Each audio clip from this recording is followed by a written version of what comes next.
സ്തുതിക്കട്ടെ. ഹല്ലേലൂയ, ഹല്ലേലൂയ. സന്നിധിയിൽ വസിച്ചോട്ടെ, പാദങ്ങൾ ചുംബിച്ചോട്ടെ.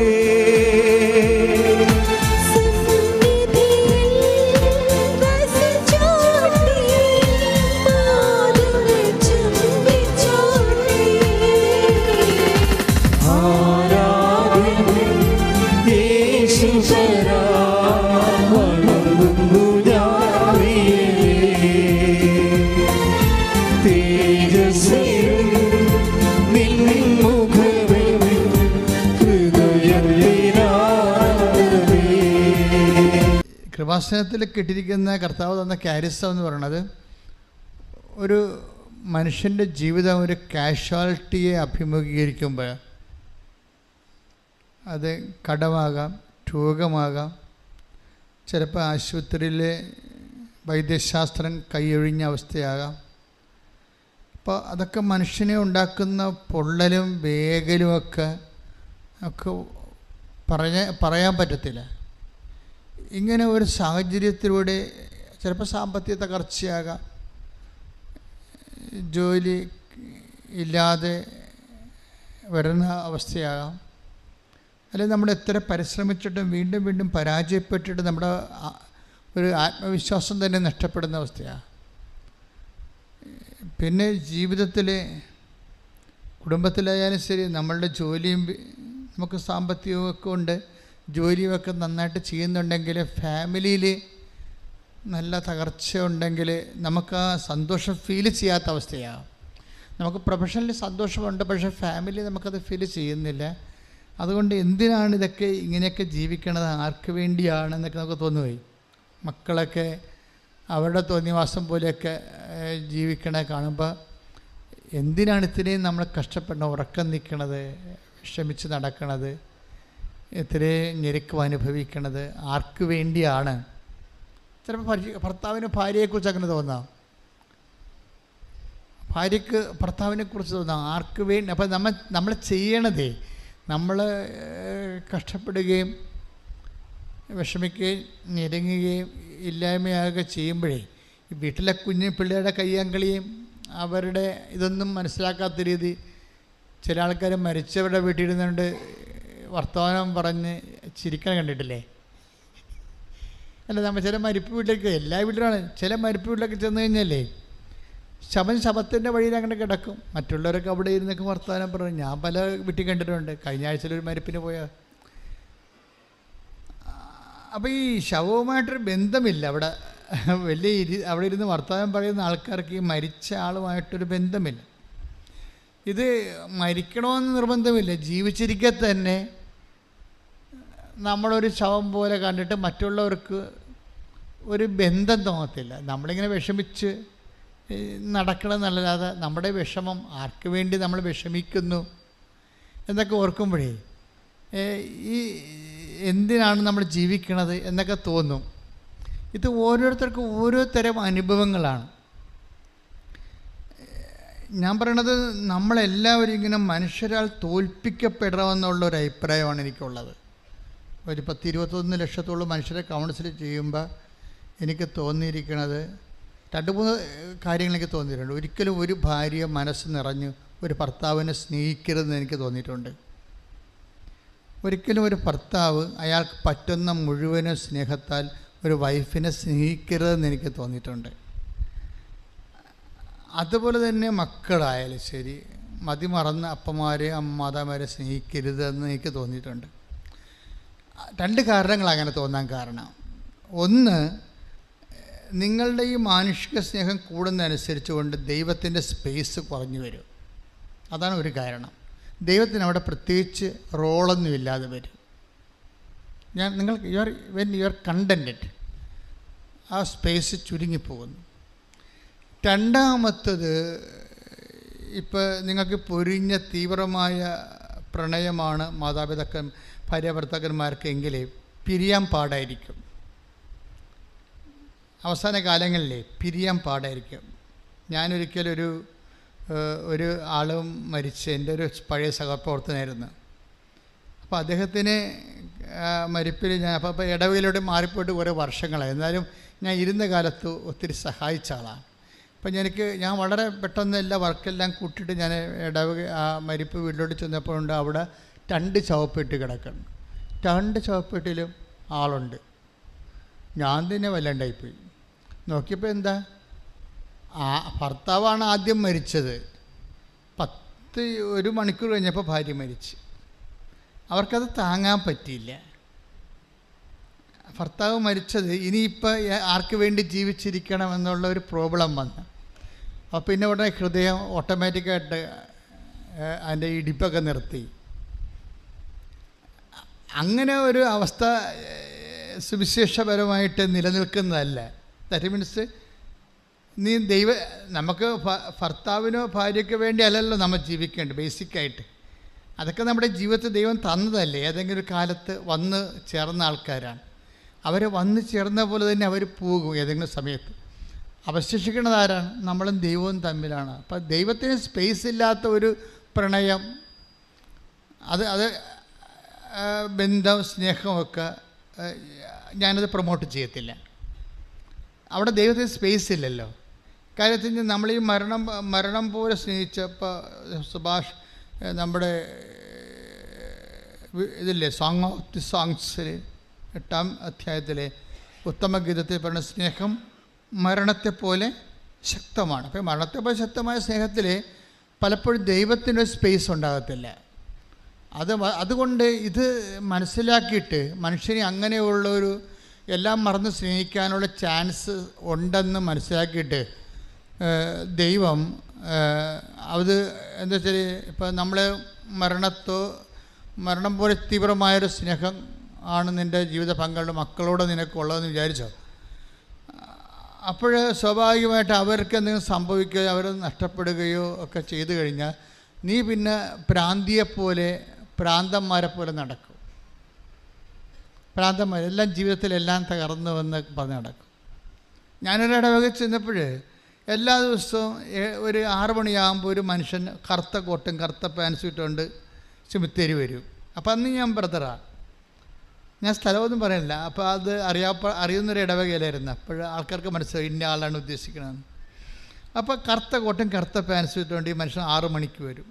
എന്നിട്ടൊരു കുഴിമാടത്തെ മലന്ന് കിടക്കും. എന്നിട്ട് 9 മണിയാകുമ്പോൾ നിലയം വിളിച്ച് വീട്ടിൽ പോകും. അയ്യോ, ആ ജീവിതകാലം മുഴുവനും അയാൾ അങ്ങനെ ചെയ്തു. അയാളുടെ വൈഫ് പെട്ടെന്ന് മരിച്ചു. അതാണ് സംഭവം. വൈഫിൻ്റെ കുഴിമാടത്തെ ആണ് ഈ മനുഷ്യൻ എല്ലാ ദിവസവും 6 മണിക്ക് വരുന്നത്. അപ്പം ഞാൻ എൻ്റെ കണ്ണുകൊണ്ട് നേരെ കണ്ട കാര്യങ്ങളാണ്.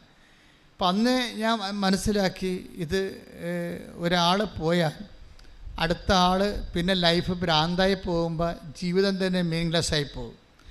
അത് നിങ്ങളെ ഈ എല്ലാത്തിനേക്കാളുപരി ആ മനുഷ്യനെ സ്നേഹിച്ചിട്ടാണ്. അപ്പം മനുഷ്യന് ഇങ്ങനെ ഒരു ചാഞ്ചല്യം ഉണ്ട്, ഒരു ചായ്വുണ്ടെന്ന് മനസ്സിലാക്കിയിട്ടാണ് ദൈവം കൽപ്പന തന്നിരിക്കുന്നത്.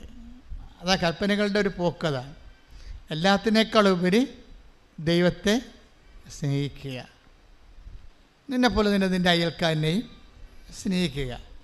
അപ്പോഴേ നമ്മളെപ്പോഴും ശ്രദ്ധിക്കേണ്ട കാര്യമാണ്, ഇങ്ങനെയുള്ള ഒരു അപകട മേഖലയിൽ പെട്ടവരെ നിങ്ങളെ അനുദപിക്കണം വേണ്ടത്. ഇപ്പോൾ ഭാര്യ മരിച്ചു, ഭർത്താവ് മരിച്ചു, മക്കൾ നിങ്ങളെ സ്നേഹിക്കണില്ല, അതുകൊണ്ട് നിങ്ങൾക്ക് ജീവിതമില്ല. ഇപ്പോൾ മക്കൾ സ്നേഹിക്കണില്ല എന്ന് പറഞ്ഞാൽ, ഇപ്പം മൂത്തവൻ കല്യാണം കഴിച്ചു, അല്ലെങ്കിൽ ഒരു മകനാണ്, അവൻ കല്യാണം കഴിച്ചു, അവനിപ്പോൾ അവൻ്റെ വൈഫിൻ്റെ കാര്യങ്ങളും വൈഫിനോട് ചോദിക്കുകയും അന്വേഷിക്കുകയൊക്കെ ചെയ്യുന്നതെന്ന് പറയുമ്പോൾ തന്നെ അവൻ്റെ അമ്മ പ്രാന്തിയെപ്പോലെ വൈഫിനെ കൊന്നാലും കുഴപ്പമില്ല, ആങ്ങളെ ചത്താലും കുഴപ്പമില്ല, നാത്തൂൻ്റെ കണ്ണീര് കണ്ടാൽ മതി എന്നൊക്കെ പറഞ്ഞുള്ള നിലപാടിൽ ജീവിക്കുന്നത്. നിങ്ങളീ ഉടമ്പടി എടുത്തിട്ട് ചില ആൾക്കാർക്ക് ഏശണില്ലെന്ന് പറയാൻ കാരണം ഇതാണ്. ഇതൊരു പ്രശ്നമാണ്. കാരണം നിങ്ങളെ സുവിശേഷവിഹിതമായിട്ട് സുവിശേഷം സ്വീകരിച്ചിട്ടില്ല. സുവിശേഷം സ്വീകരിക്കാതെ സുവിശേഷത്തിൻ്റെ അരുവിയെ ഉൾക്കൊള്ളാതെ നിങ്ങൾ ലോകത്തിൽ തൽക്കാലത്തേക്കൊരു ഫസ്റ്റ് എയ്ഡിന് വേണ്ടി വന്നിട്ടുള്ള ആൾക്കാരുണ്ട്. ഫസ്റ്റ് എയ്ഡിൽ ദൈവത്തിന് അത്ര താല്പര്യമില്ല. ചുമ്മാ ഡെറ്റോളൊക്കെ തേച്ച് ആ വ്രണം ഒഴുക്കി അങ്ങനെ നിങ്ങളെ പാക്കപ്പ് ചെയ്യുന്നതിൽ ദൈവത്തിന് പണ്ട് താല്പര്യമില്ല, ഫസ്റ്റ് എയ്ഡിന്. അപ്പോൾ ഉടമ്പടി ഒരു ഫസ്റ്റ് എയ്ഡായിട്ട് എടുക്കരുത്. മറിച്ച് ഉടമ്പടിയിലോട്ട് വരുമ്പോൾ പേഴ്സൺ ടു പേഴ്സൺ റിലേഷൻഷിപ്പ് നമ്മൾ പൂർണ്ണമായി ദൈവത്തിലേക്ക് വരികയാണ്. പിന്നെ ദൈവമാണ് റീസെറ്റ് ചെയ്യണത്. ഇപ്പം ഞാനൊരു കാര്യം നിങ്ങൾ ചോദിക്കട്ടെ, ഇത് നിങ്ങൾ പതുക്കെ, ഞാൻ പറഞ്ഞില്ലേ, ഇത് ആദ്യമേ ഞാൻ പറഞ്ഞായിരുന്നു, ഇത് വലിയൊരു ഒറേഷൻസ് പ്രഘോഷണമായിട്ട് എടുക്കരുത്. നമ്മൾ കടന്നു പോകുന്ന കാലാവസ്ഥകളെ സുവിശേഷ വിഹിതമായി അതിൻ്റെ വചന പരിസരം നോക്കിയിട്ട് സ്യൂട്ടബിളാക്കി എടുക്കുകയാണ് നമ്മൾ ചെയ്യണത്. വളരെ ശാസ്ത്രീയമായിട്ട് അത് സ്യൂട്ടബിളാക്കി. ഉടമ്പടിയുടെ ഒരു ബയോളജി അതാണ് ഉടമ്പടിയുടെ. ഇപ്പോൾ ഉദാഹരണത്തിന് ചിലപ്പോൾ ദൈവം തന്നെ കാലാവസ്ഥ, ഇപ്പം നമുക്കൊരു കുഴപ്പമില്ലാണ്ടിരിക്കുകയാണ്, ജോലിയുണ്ട്, വീടുണ്ട്, വിവാഹമുണ്ട്, മക്കളുണ്ട്, ഭാര്യയുണ്ട്, കുഞ്ഞുങ്ങളുണ്ട്, നല്ല ആഹാരം കിട്ടുന്നുണ്ട്, ബന്ധുക്കളുണ്ട്, നമ്മൾ പോകുന്നുണ്ട്, അഴിയത്തിൽ പങ്കെടുക്കുന്നു, നമ്മൾ അവിടെയൊക്കെ ചെല്ലുമ്പോൾ അവൾ ഹീറോയാണ് എന്നൊക്കെ വിചാരിച്ചോ, നിങ്ങൾക്ക് വലിയ കുഴപ്പമൊന്നുമില്ല, യു ആർ നോട്ട് ട്രബിൾഡ്. അപ്പം നിങ്ങളുടെ ലൈഫ് ഇങ്ങനെ വളരെ കൂളായിട്ട് അങ്ങോട്ട് പോകുമ്പോൾ പിന്നെ ട്രബിൾ ഉണ്ടാക്കുന്നത് ആരാണ്? ഞാൻ ഇന്ന് വരെ കണ്ടിട്ടുള്ള ഏറ്റവും നല്ല ട്രബിൾ മേക്കർ ദൈവമാണ്. നിങ്ങളൊരു അപകട മേഖലയിൽ പോകുന്നു, അത് എല്ലാം ഓക്കെ ആണെന്ന് വിചാരിച്ചോ, ബന്ധുക്കളുണ്ട്, സ്വന്തമുണ്ട്, ഭാര്യയാണ്, അതുപോലെ തന്നെ ജോലിയുണ്ട്, കുഞ്ഞുങ്ങളൊക്കെ സ്നേഹമുണ്ട്, അവർ നമ്മളെ പറഞ്ഞ് കേൾക്കുന്നുണ്ട്, അവർ പ്രാർത്ഥിക്കുന്നുണ്ട്, നിങ്ങൾക്ക് വരുമാനമുണ്ട്, എല്ലാം ഓക്കെ കൂളായിട്ട് പോവുകയാണ്. പക്ഷേ ദൈവം പറയും കാര്യം നിങ്ങൾക്ക് ഒരു കുറവുണ്ടെന്ന് പറഞ്ഞില്ലേ. അപ്പോൾ ദൈവം എപ്പോഴും ഉള്ള ഒരു കണ്ണുണ്ട് ദൈവത്തിന്, കുറവിലേ ദൈവം കണ്ണ് വെക്കത്തുള്ളൂ. ആ take the word of God, ഒരു കുറവുണ്ട്. ശ്രുതിക്കട്ടെ ഹല്ലേലൂയ. മർക്കോസ് 10:21. യേശു സ്നേഹപൂർവം അവനെ കടാക്ഷിച്ചുകൊണ്ട് ഒരു യുവാവ് വന്ന് ചോദിച്ചതാണ് അല്ലേ, അത് മൊത്തം എടുത്തേ, 10:20 എടുത്തേ. 10:20. അവൻ പറഞ്ഞു, ഗുരു, ചെറുപ്പം മുതൽ ഞാൻ ഇവയെല്ലാം പാലിക്കുന്നുണ്ട്. അവൻ്റെ പ്രശ്നം എന്താ? ഒരു യുവാവ് വന്ന് യേശുവിനോട് ചോദിക്കുകയാണ്, നിത്യജീവൻ പ്രാപിക്കാൻ ഞാൻ എന്ത് ചെയ്യണം? അപ്പോൾ അവൻ പറഞ്ഞു, ഞാൻ ഉടമ്പടി. അപ്പോൾ ഈശോ പറഞ്ഞു, നിയമത്തിൽ എന്താ എഴുതിയിരിക്കുന്നു? അപ്പോൾ അവൻ പറഞ്ഞു, നിൻ്റെ take the word of God. ചെറുപ്പം മുതലേ യേശു വഴിയിലേക്ക് ഇറങ്ങിയപ്പോൾ ഒരുവൻ ഓടി വന്ന് അവന്റെ മുമ്പിൽ മുട്ടുകുത്തി ചോദിച്ചു. മക്കളെ ഇത് പറഞ്ഞേ, യേശു വഴിയിലേക്ക് ഇറങ്ങിയപ്പോൾ ഒരുവൻ ഓടി വന്ന് മുട്ടുകുത്തി അവനോട് ചോദിച്ചു, നല്ലവനായ ഗുരു, നിത്യജീവൻ അവകാശമാക്കാൻ ഞാൻ എന്ത് ചെയ്യണം? യേശു അവനോട് ചോദിച്ചു, എന്തുകൊണ്ടാണ് നീ എന്നെ നല്ലവൻ എന്ന് വിളിക്കുന്നത്?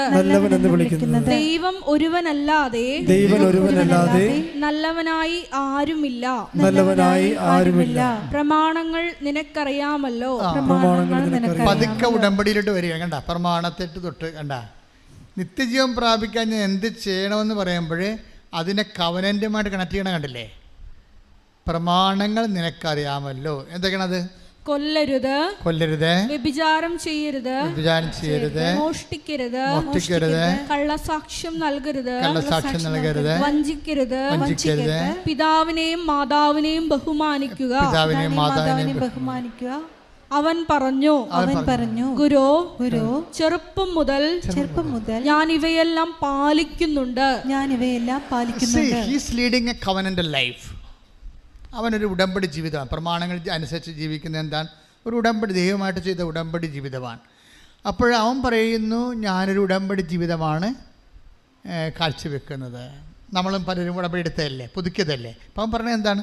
ഞാൻ ചെറുപ്പം മുതൽ ഇതൊക്കെ പാലിക്കുന്നുണ്ട്, ഞാൻ ഒരു ഉടമ്പടി ജീവിതമാണ് ജീവിക്കുന്നത്. ഓക്കെ.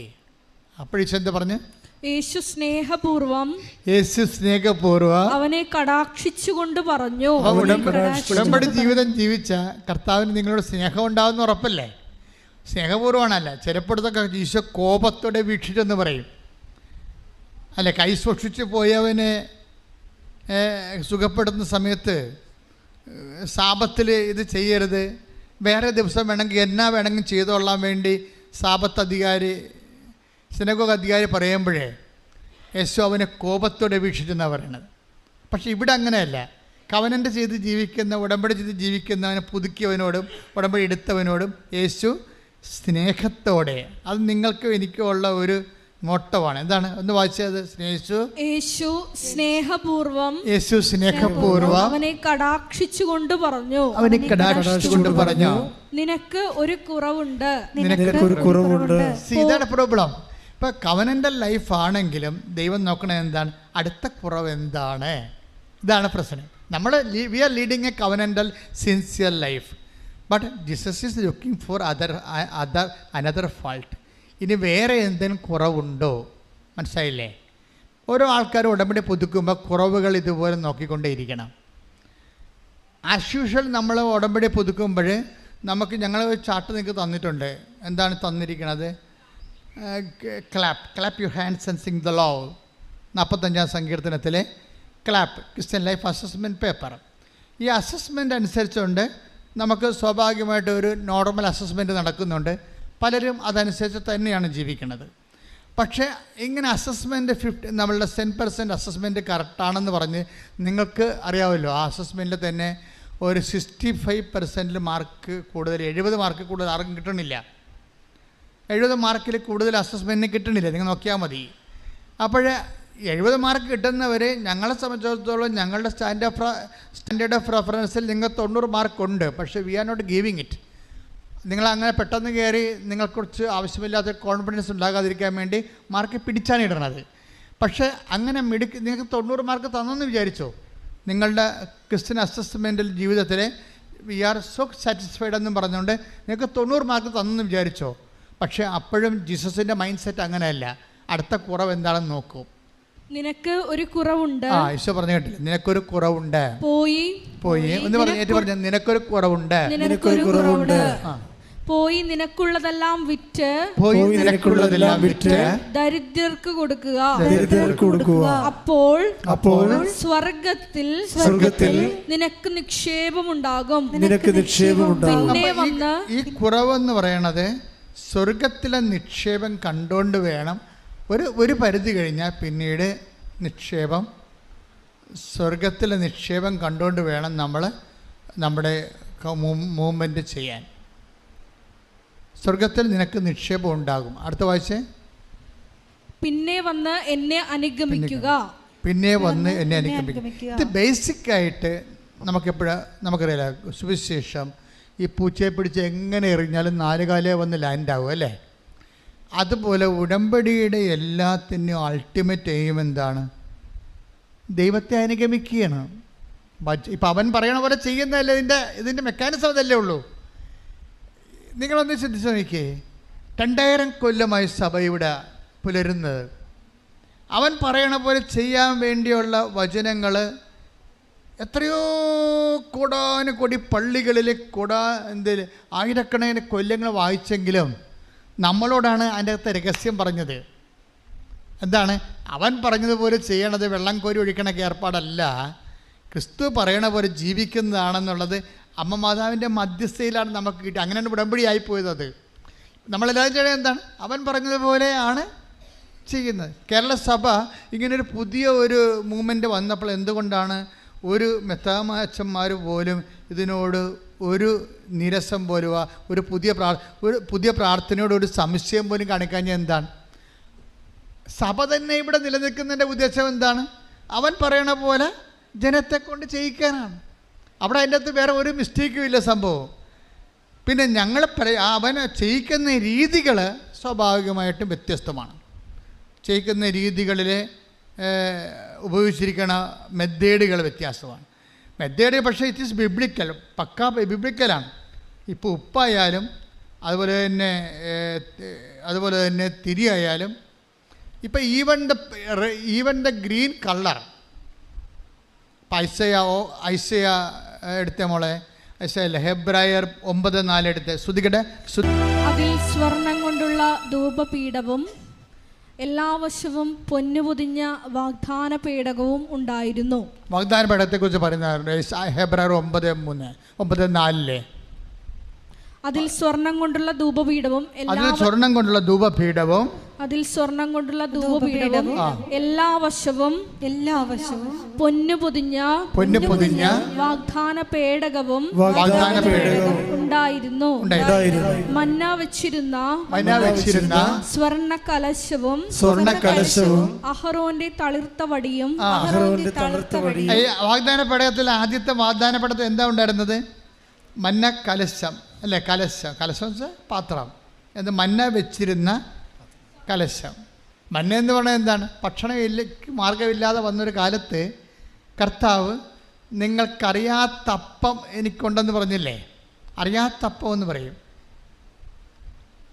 അറിയാത്തപ്പം എന്ന് പറയുമ്പോൾ അപ്പത്തിനൊരു സ്വഭാവമുണ്ട്. ഇപ്പോൾ ദൈവം നമുക്ക് തരുമ്പോൾ അത് നമുക്ക് മുൻ പരിചയം ഉണ്ടാകണം നിർബന്ധമില്ല. അപ്പം നീ പറയും എങ്ങനെ ജീവിക്കും? എനിക്ക് 2 കുഞ്ഞുങ്ങളുണ്ടല്ലോ, ഞാനാണൊരു ജോലിക്കാരുള്ള, എനിക്ക് തൈറോയിഡും ഷുഗറുമാണ്, എനിക്ക് വേലെടുക്കാൻ പറ്റണില്ല, പകുതി ആകുമ്പോൾ കഥക്കുന്ന, ഞാൻ ഈ പ്രൈവറ്റ് ഫേമിൽ ജോലി എടുത്തിട്ട് അവിടെ അട്ടത്തുപ്പം കൊണ്ട് ഈ കുഞ്ഞുങ്ങളെ എങ്ങനെ വളർത്തും എന്ന് ചോദിച്ചാൽ ന്യായമായ ചോദ്യമാണത്. അത് നിനക്കറിയുന്ന അപ്പമാണ്. പക്ഷേ ഉടമ്പടി അറിയാത്തപ്പം നിനക്ക് തരും. കർത്താവ് പറഞ്ഞില്ലേ അറിയാത്തപ്പം. ഇപ്പോൾ അപ്പത്തിനെ കുറിച്ച് പറയുന്ന സമയത്ത് അറിയാത്തപ്പത്തെക്കുറിച്ച് എടുത്ത് take the word of God. അറിയാത്തപ്പം, നിങ്ങൾ അറിയാത്ത അപ്പം എനിക്കുണ്ട്. യോഹന്നാൻ 4:32 അവൻ പറഞ്ഞു നിങ്ങൾ അറിയാത്ത ഭക്ഷണം എനിക്കുണ്ട്. സി, എപ്പോഴും എൻ്റെ മക്കൾ മനസ്സിലാക്കണം. ഇപ്പം നിങ്ങളുടെ വേല മുട്ടുകയാണ്, ജോലി മുട്ടുകയാണെന്ന് വിചാരിച്ചോ? അപ്പോൾ അല്ലെങ്കിൽ നിങ്ങൾ ജോലി എടുക്കുന്ന സ്ഥലത്ത് നിന്ന് പറയുകയാണ് ഈ മാസം കൂടിയേ ഈ ജോലിയുള്ളൂ കേട്ടോ, നമുക്ക് ഓർഡറില്ലേ. ഇപ്പോൾ കൈറ്റ് ഓഫീസിൽ നിന്നൊക്കെ ആൾക്കാരെ പറഞ്ഞു വിടരുത്, ഓർഡർ ഇല്ലെന്ന് പറഞ്ഞു വിടണത്. അടുത്ത മാസം നമുക്ക് ഓർഡർ ഇല്ലെന്ന് പറയും. അപ്പോൾ നിങ്ങൾ വിചാരിക്കും നിങ്ങൾ അപ്പം തന്നെ ഡൗണായി പോകും. അടുത്ത മാസം എങ്ങനെ പീഡിയ കച്ചവടം പറ്റുകടയിൽ എങ്ങനെ പൈസ കൊടുക്കണമെന്ന് നോക്കണം. എങ്ങനെ പറ്റുകടയിൽ പൈസ കൊടുക്കണമെന്ന് പറഞ്ഞത് നിങ്ങൾ വിഷമിച്ചിടുമെന്ന് രാത്രി വൈകുന്നേരം വന്ന് വൈഫിൻ്റെ വഴി അടുത്ത മാസം മുതൽ അങ്ങോട്ട് ചെല്ലേണ്ടെന്നാണ് പറഞ്ഞിരിക്കണമെന്ന് പറയും. അപ്പോൾ അവരും വിഷമിക്കും. നിങ്ങൾ വിശ്വാസികളാണെങ്കിൽ വിഷമിക്കേണ്ട കാര്യമില്ല. കാര്യം നമ്മൾ വാഗ്ദാനങ്ങൾ ജീവിക്കുന്നവരാണ്. ഗുരു ഭക്ഷണം കഴിച്ചാലും എന്ന് പറയുമ്പോൾ ഈശോ എന്താ പറഞ്ഞത്? നിങ്ങളറിയാത്തപ്പം എനിക്കുണ്ട്. അപ്പം ദൈവത്തിൻ്റെ കയ്യിലുള്ള അപ്പമാണ് അറിയാത്തപ്പം. അതായത് ദൈവത്തിൻ്റെ കയ്യിൽ നിങ്ങളെക്കുറിച്ചുള്ള പദ്ധതിയില്ലേ? എനിക്ക് നിങ്ങളെക്കുറിച്ചൊരു പദ്ധതി ഉണ്ടെന്ന് പറഞ്ഞില്ല, അതാണ് ഈ അറിയാത്തപ്പം. Take the word of God, എനിക്ക് നിങ്ങളെക്കുറിച്ച് പദ്ധതിയുണ്ട്. 29:11 കർത്താവ് അരുളി ചെയ്യുന്നു നിങ്ങളെക്കുറിച്ചുള്ള പദ്ധതി എന്റെ മനസ്സിലുണ്ട്. ഒന്ന് കൈയടിച്ച് ഹല്ലേലൂയ ഹല്ലേലൂയ ഹല്ലേലൂയ. ആരാധിച്ചിടാ താടുവണങ്ങിടാ ആശ്രയിച്ചിടാ ദിവ്യകാരുണ്യത്തെ ആരാധിച്ചിടാ താടുവണങ്ങിടാ ആശ്രയിച്ചിടാ ദിവ്യകാരുണ്യത്തെ.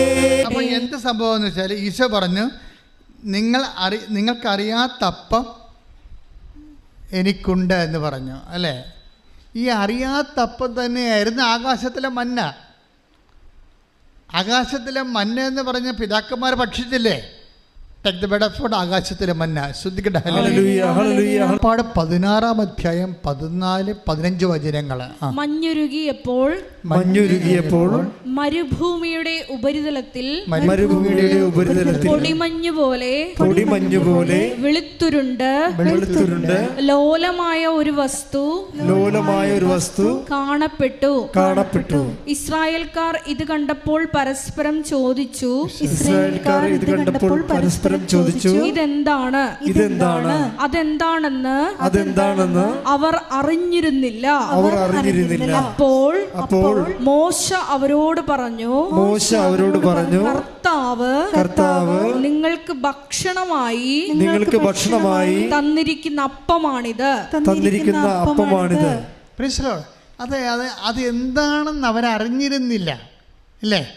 അത് തന്നെയാണ് അറിയാത്തപ്പം. നിങ്ങൾ അറിയാത്തപ്പം എനിക്കുണ്ട്. അതായത് എപ്പോഴും നമ്മൾ ശ്രദ്ധിക്കുക, നമ്മൾക്ക് അറിയണമെന്ന് നിർബന്ധമില്ല. നമ്മളെങ്ങനെ ജീവിക്കുമെന്നുള്ളത് ചില സമയത്ത് നമ്മൾക്ക് അറിയണമെന്നില്ല.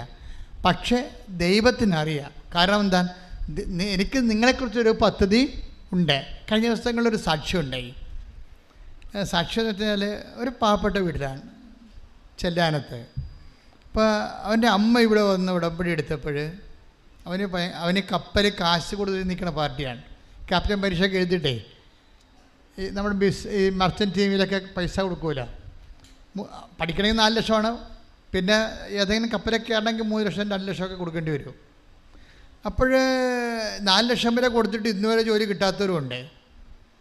കാര്യം അത് വേറെ ഒരു നമ്മൾ പറയുന്ന അത്ര ഈസി അല്ല അവിടെ കിട്ടാൻ.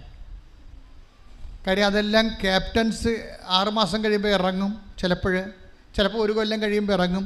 അവൻ്റെ ക്രൂ എല്ലാം ഇറങ്ങും. പിന്നെ പുതിയ ക്യാപ്റ്റൻ കയറുമ്പോൾ അവൻ്റെ ക്രൂ അനുസരിച്ച് എനിക്ക് 4 ലക്ഷം 3 ലക്ഷം വെച്ച് വാങ്ങിച്ചിരിക്കുന്ന ആൾക്കാരുടെ കയറണം. അപ്പോൾ ഇവൻ്റെ ജോലി പോകും. ഇത് ഭയങ്കര റിസ്ക് പിടിച്ച പരിപാടിയാണിത് പലർക്കും. കയറി രക്ഷപ്പെട്ടവൻ ചിലപ്പോൾ രക്ഷപ്പെട്ടു പോകും. അവൻ്റെ ശമ്പളം എന്നൊക്കെ പറഞ്ഞാൽ വല്ലാത്ത പെസക്ക് ശമ്പളമായത് കാരണം യൂത്തെല്ലാം അതിനകത്ത് ഇടിച്ച് നിൽക്കുകയാണ് സംഭവം. പക്ഷേ ഇത് ഈ പാവപ്പെട്ടവനെ റെക്കമെൻഡ് ചെയ്യാനോ കൊടുക്കാനോ കാശില്ല. 4 ലക്ഷം ചോദിച്ചാൽ കൊടുക്കാനില്ല. അപ്പോഴങ്ങനെ അവൻ്റെ അമ്മ ഉടമ്പടി ചെയ്തപ്പോൾ മാതാവ് പൈസ ആദ്യം മേടിക്കാത്ത ഒരു ഷിപ്പിലെ ക്യാപ്റ്റന് ലിങ്ക് കിട്ടി. പൈസ ആദ്യം അത് വളരെ കുറച്ച് പൈസ മേടിച്ചിട്ട് ഇവൻ പെട്ടെന്ന് ഷിപ്പിൽ കയറി. ഷിപ്പിൽ കയറി കഴിഞ്ഞപ്പോൾ പക്ഷെ അവിടെ ചെന്നപ്പോൾ ഒരു പ്രശ്നം. എന്താണ് പ്രശ്നം? കഴിഞ്ഞ ദിവസത്ത് നടന്ന, ഈ ആഴ്ച നടന്ന സാക്ഷ്യമാണ്. ഞാൻ അപ്പോൾ ചെയ്തിട്ടുണ്ട്, നിങ്ങൾ നോക്കിയാൽ മതി. അവിടെ ചെന്നപ്പോൾ ഈ പറഞ്ഞ പോലെ ഒരു മനുഷ്യനെ അവിടെ പരിചയമില്ല. കാശ് വാങ്ങി ഇവനെ കയറ്റിയ ആൾ കപ്പലിലില്ല. കപ്പലുള്ളത് വേറെ ആൾക്കാരാണ്, പക്ക ഹിന്ദിക്കാരാണ് മുഴുവനും. എല്ലാം ഗുജറാത്തി വാലാസാണ് മുഴുവനും. ഇവനോട് രണ്ടാണെങ്കിൽ ദ്രാവിഡന്മാരെ നമ്മൾ അങ്ങോട്ട് ചെല്ലുന്തോറും നമ്മൾ മദ്രാസി എന്നേ വിളിക്കണം. പട്ടാളക്കാർക്ക് ഇത് ഭയങ്കര പ്രശ്നമാണ്. ഇവിടെ അവരെ മലയാളീസിനെ മദ്രാസി എന്നേ വിളിക്കത്തുള്ളൂ. അപ്പോൾ അവർക്ക് അങ്ങനെ ഒരു വംശീയമായിട്ടുള്ള കുറച്ച് ചുരുക്കൊക്കെ ഉള്ള ചില ആൾക്കാർ, എല്ലാവരും അല്ല. അപ്പോൾ ഇവൻ ചെന്ന് പെട്ടിരിക്കുന്ന സ്ഥലം വളരെ മോശമാണ്. ഇവനോട് അവർ വളരെ സഹകരിക്കണില്ല, ഇവന് വർക്ക് കാണിച്ചു കൊടുക്കണില്ല. എൻജിൻ റൂമിലാണ് വർക്ക് ചെയ്യേണ്ടത്. അവിടെയൊക്കെ ഇവന് യാതൊരുവിധ സപ്പോർട്ടും കിട്ടണില്ല. ഇവന് വെറുതെ നിൽക്കേണ്ടി വരികയാണ്. അപ്പോൾ ഇവൻ വിളിച്ചു പറഞ്ഞു, അമ്മ ഭയങ്കര കഷ്ടപ്പാടാണ് ഇവിടെ എന്ന് പറഞ്ഞു. അപ്പോൾ ഉടനെ അമ്മ പറഞ്ഞ്, ഞാൻ പ്രത്യക്ഷീണ പ്രാർത്ഥിച്ചെല്ലാം മോനെ എന്ന് പറയും. പ്രശ്നം ഇതാണ് വെച്ചാൽ പാവപ്പെട്ടവൻ ജീവിക്കുന്ന ഈ പ്രത്യക്ഷീണ പ്രാർത്ഥന കൊണ്ടാണ്. അവന് വേറെയില്ല. ഈ ഹിന്ദിക്കാരൻ ക്യാപ്റ്റനോട് എങ്ങനെ നമുക്ക് എങ്ങനെയാണ് ഇത് ഇടാൻ പറ്റേണ്ടത്? നമ്മൾ ഈ പ്രത്യക്ഷീണ പ്രാർത്ഥന വെച്ചാണ് ഇത്. വിശ്വാസി എന്ന് പറഞ്ഞാൽ അതാണ്, വിശ്വാസിയെ തളരാതെ. ശ്രദ്ധിക്കട്ടെ, ഹല്ലേലൂയ. ഈ മഹാസംഭവത്തെ ഈ ചേച്ചി കൈകാര്യം ചെയ്യുന്ന രീതി കണ്ട എന്താ പറയണത്? ഞാൻ പ്രത്യക്ഷീണ പ്രാർത്ഥന ചൊല്ലി അമ്മയോട് പറഞ്ഞിട്ടുണ്ട് നിനക്ക് വേറെ ജോലി തരാൻ. നീ ആ പഴയ നിന്നെ ആ കപ്പലിൽ കയറ്റിയ ആളെ വിളിക്കാൻ പറയും. ഉടനെ ഇവൻ ആ കപ്പല് ഈ കപ്പലിൽ കയറ്റിയ ആൾ പുറത്ത് നിൽക്കണില്ല. അയാളെ വിളിച്ചു പറഞ്ഞ, സാറേ ഇവിടെ എനിക്കൊന്നും ചെയ്യിക്കണില്ല, എല്ലാം ഹിന്ദിക്കാരാണ്. എന്നെ എൻജിൻ റൂമിൽ പോലും എനിക്ക് വർക്കിന് സഹകരണം കിട്ടണില്ല. എന്നെ അവർക്ക് അല്പം തെറ്റുമ്പോൾ അവരെൻ്റെ കഴുത്തേക്ക് കയറിയിട്ട് ഹിന്ദിയിൽ തെറി വിളിക്കണം. എനിക്കിവിടെ നിൽക്കക്കള്ളിയില്ല, ഞാൻ എന്ത് ചെയ്യും എന്ന് ചോദിക്കും. ഉടനെ ഈ ആദ്യം കയറ്റിയ ആൾ അവനോട് പറയും, 300 കിലോമീറ്റർ അകലെ, ഗുജറാത്തിൽ നിന്ന് 300 കിലോമീറ്റർ അകലെ വേറെ ഒരു കപ്പൽ വന്നിട്ടുണ്ട്. ഇവന് 300 കിലോമീറ്റർ അവിടെ നമ്മൾ ഇവിടെ കൂടി കേരളത്തിൽ പോണ പോലെ പോകാൻ പറ്റുക? ഒറ്റയ്ക്കേ ഉള്ളൂ പാവപ്പെട്ടവൻ. അപ്പോഴും അമ്മയോട് പറയും, അമ്മയെ 300 കിലോമീറ്റർ അകലെ ഒരു കപ്പൽ വന്നിട്ടുണ്ടെന്ന് പറയണം. ഞാനെങ്ങനെ പോകും? ഞാൻ ഒറ്റയ്ക്ക്, എനിക്ക് സ്ഥലവും അറിയാൻ പാടില്ല, ഭാഷ്യം അറിയാൻ പാടില്ലെന്ന് പറയുമ്പോൾ അമ്മ പറയും, നിൻ്റെ കയ്യിൽ കാശ് രൂപയല്ലേ, സഞ്ചാരി മാതാവ്, അമ്മ കൂടെ വരുമെന്ന് പറയും. അപ്പം ഇവന് ഉറപ്പാവും. കാര്യം എന്താണ്? ഇത് അഷ്വറൻസിലുള്ളതാ, കൂടെ വരുമെന്ന്. ഉടമ്പടിയിലുള്ളതല്ലേ. I will come with you wherever you go. ഏത് 300 കിലോമീറ്റർ അല്ലെങ്കിൽ കപ്പലിലായാലും ചന്തലിലായാലും നമുക്ക് തന്നെ അഷ്വറൻസ് എന്താണ്? 33:14 take the word of God, പുറപ്പാടിൻ്റെ പുസ്തകം. ശ്രദ്ധിക്കട്ടെ, ഹല്ലേലൂയ. കർത്താവ് പറഞ്ഞു, കർത്താവ് പറഞ്ഞു, ഞാൻ തന്നെ നിന്നോട് കൂടെ വരികയും നിനക്ക് ആശ്വാസം നൽകുകയും ചെയ്യും. പറഞ്ഞ കർത്താവ് എന്നോട് പറഞ്ഞു, ഞാൻ തന്നെ നിന്റെ കൂടെ വരികയും നിനക്ക് ആശ്വാസം നൽകുകയും ചെയ്യും. Praise the Lord. ഹല്ലേലൂയ. കൈയടിച്ച് കർത്താവ് ഒറ്റയ്ക്ക് സഞ്ചാരി മാതാവിനെ കൊണ്ട് പ്രാർത്ഥിച്ച് 300 കിലോമീറ്റർ അകലെ ഉള്ള തുറമുഖത്തേക്ക് പോകും.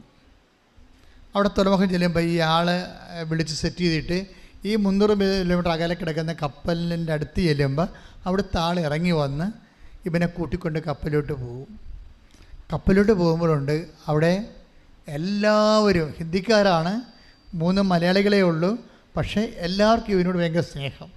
കാലാവസ്ഥ പെട്ടെന്ന് മാറ്റും ദൈവം. നമുക്കറിയാമില്ല, അപരിചിതനായാലും വിദൂരസ്ഥരായാലും സമീപസ്ഥരാക്കുന്നതാണ് ക്രിസ്തുവിൻ്റെ ചൈതന്യം. Take the bed of വിദൂരസ്ഥ സമീപസ്ഥർ. ശ്രദ്ധിക്കട്ടെ. ഹല്ലേലൂയ. എഫേസ്യോസ് 2:17. എഫേസ്യോസ് 2:17. വിദൂരസ്ഥരായിരുന്ന നിങ്ങളോടും സമീപസ്ഥരായിരുന്ന ഞങ്ങളോടും അവൻ സമാധാനം പ്രസംഗിച്ചു. അതെന്ത് സംഭവിച്ചു കഴിഞ്ഞാൽ, ക്രിസ്തുവിലായിരിക്കുന്നവനെ സംബന്ധിച്ചിടത്തോളം ഈ വിദൂരസ്ഥരെയും സമീപസ്ഥരെയും ഒക്കെ അയൽവാസികളാക്കി മാറ്റുന്നതാണ് ക്രിസ്തു എല്ലാമാണെന്നില്ലേ. അതാണ് പൗലോസ് പറയുന്നത്. കൊളോസ്യസ് 3:11. Take the bed of God. ശ്രദ്ധിക്കട്ടെ. ഹല്ലേലൂയ. കൊളോസ്യസ് 3:11. ഇവിടെ ഗ്രീക്കുകാരനെന്നോ യഹൂദനെന്നോ പരിച്ഛേദിതനെന്നോ അപരിഷ്കൃതനെന്നോ സിദിയനെന്നോ അടിമയെന്നോ സ്വതന്ത്രനെന്നോ വ്യത്യാസമില്ല. പിന്നെയോ ക്രിസ്തു എല്ലാമാണ്, എല്ലാവരിലുമാണ്. ക്രിസ്തു എല്ലാമാണ്, എല്ലാവരിലും. എന്താ ക്രിസ്തു എല്ലാമാണ് എല്ലാവരിലുമാണെന്ന് കൊളോസ്യസ് 3:11 പറയണത്. ദാറ്റ് മീൻസ് ക്രിസ്തു എല്ലാവരിലുമാണ്. അതിൻ്റെ അകത്ത് എന്താണ്? പാഴ്സീസ് ഉണ്ട്, ഗുജറാത്തീസ് ഉണ്ട്, മലയാളീസ് ഉണ്ട്. ക്രിസ്തു എല്ലാവരിലുമാണ്.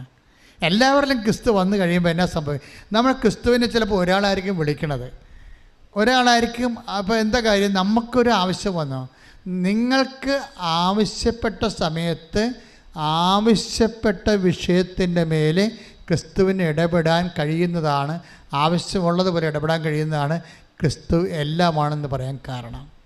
ഭയങ്കര വാക്കാണ് ക്രിസ്തു എല്ലാം. കൊളോസ്യസ് 3:11. നിങ്ങൾക്ക് ആവശ്യമുള്ളത്, ഓരോരുത്തർക്കും ഓരോ ആവശ്യമല്ലേ, ഓരോരുത്തർക്കും ഓരോ സാഹചര്യവും ആവശ്യപ്പെട്ടത് ആവശ്യപ്പെട്ട സമയത്ത് ആവശ്യമുള്ളതുപോലെ സംലഭ്യമാക്കാൻ കഴിയുന്നതാണ് ക്രിസ്തുവിൻ്റെ ചൈതന്യം. അതെല്ലാവരുമാണ്, എല്ലാമാണ്, എല്ലാവരിലുമാണ്. എന്തൊക്കെയാണ്? അതുകൊണ്ട് അങ്ങനെ ഒരു വിഭാവനയാണ് നമ്മുടെ ജീവിതത്തെക്കുറിച്ച് ക്രിസ്തുവിനെ മുൻനിർത്തിക്കൊണ്ട് ദൈവപിതാവ് ചിന്തിച്ചത്. കൈയടിച്ച് കർത്താവിനെ. അതായത് ഇനി വളരെ ശ്രദ്ധയോടെ സൂക്ഷ്മതയോടെയാണ് വചനം ഗ്രഹിക്കേണ്ടത്. വചനത്തെ നിങ്ങൾ സ്നേഹിച്ചില്ലെങ്കിൽ വചനം നിങ്ങളുടെ അടുക്കിലേക്ക് വരത്തില്ല. നിങ്ങളവർക്ക് ഇത് കഴിയുമ്പോൾ വേറെ എന്തോ സംഭവിക്കുമെന്ന് പറഞ്ഞിരിക്കരുത്. ഇതാണ് സംഭവിക്കേണ്ടത്. ക്രിസ്തുവിനെ നിങ്ങൾ സ്വീകരിക്കുന്നതാണ് സംഭവിക്കേണ്ടത്. ഇപ്പം ഇവൻ്റെ സംഭവം തന്നെ എന്താണ്? അതിൻ്റെ അകത്ത് ഒരു മലയാളിക്ക് ഇവനോട് വല്ലാത്ത സ്നേഹം. അവൻ ദൈവസ്നേഹമുള്ളവനാണ്. അവൻ ഞായറാഴ്ച കൊണ്ടുപോയിട്ട് ക്യാബിനിൽ കൊണ്ടുപോയിട്ട് ഇൻ്റർനെറ്റ് എടുത്തിട്ട് മുട്ടയിൽ നിന്ന് കുർബാന കാണുന്നവനാണ് ഓൺലൈനിൽ. കണ്ട കാര്യങ്ങൾ പോകണ്ടല്ലേ? ആ മലയാളി ഇവനേക്കാൾ ഭക്തനാണ്, കർത്താവുമായിട്ട് ബന്ധമുള്ളവനാണ്. അവൻ ഞായറാഴ്ച ഈ കടലിൽ ഞായറാഴ്ച തിങ്കളാഴ്ച ഒന്നും അറിയത്തില്ലല്ലോ. അപ്പോൾ ഞായറാഴ്ച പോയിട്ട് അവൻ്റെ ക്യാബിനിൽ പോയിട്ട് ഇൻ്റർനെറ്റ് ഓൺ ചെയ്തിട്ട് ഓൺലൈനിൽ മുട്ടയിൽ നിന്ന് കുർബാന കാണുന്നവനാണ്. ഓക്കെ, അതായത് ക്രിസ്തു ഒരു വ്യക്തികളിൽ ജീവിക്കുമ്പോൾ ദൈവം നിങ്ങളെ കൊണ്ട് എത്തിക്കണ തുറമുഖം കണ്ടില്ലേ? ആ സാധു എന്താ പറഞ്ഞത്? എനിക്ക് 300 കിലോമീറ്റർ ഒറ്റയ്ക്ക് സഞ്ചരിക്കണ്ടേ?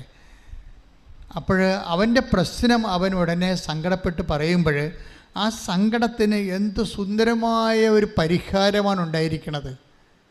അവന് ശമ്പളം കൂടി, നല്ല ക്രൂസിനെ കിട്ടി, ദൈവവിശ്വാസമുള്ളവരെ കിട്ടി.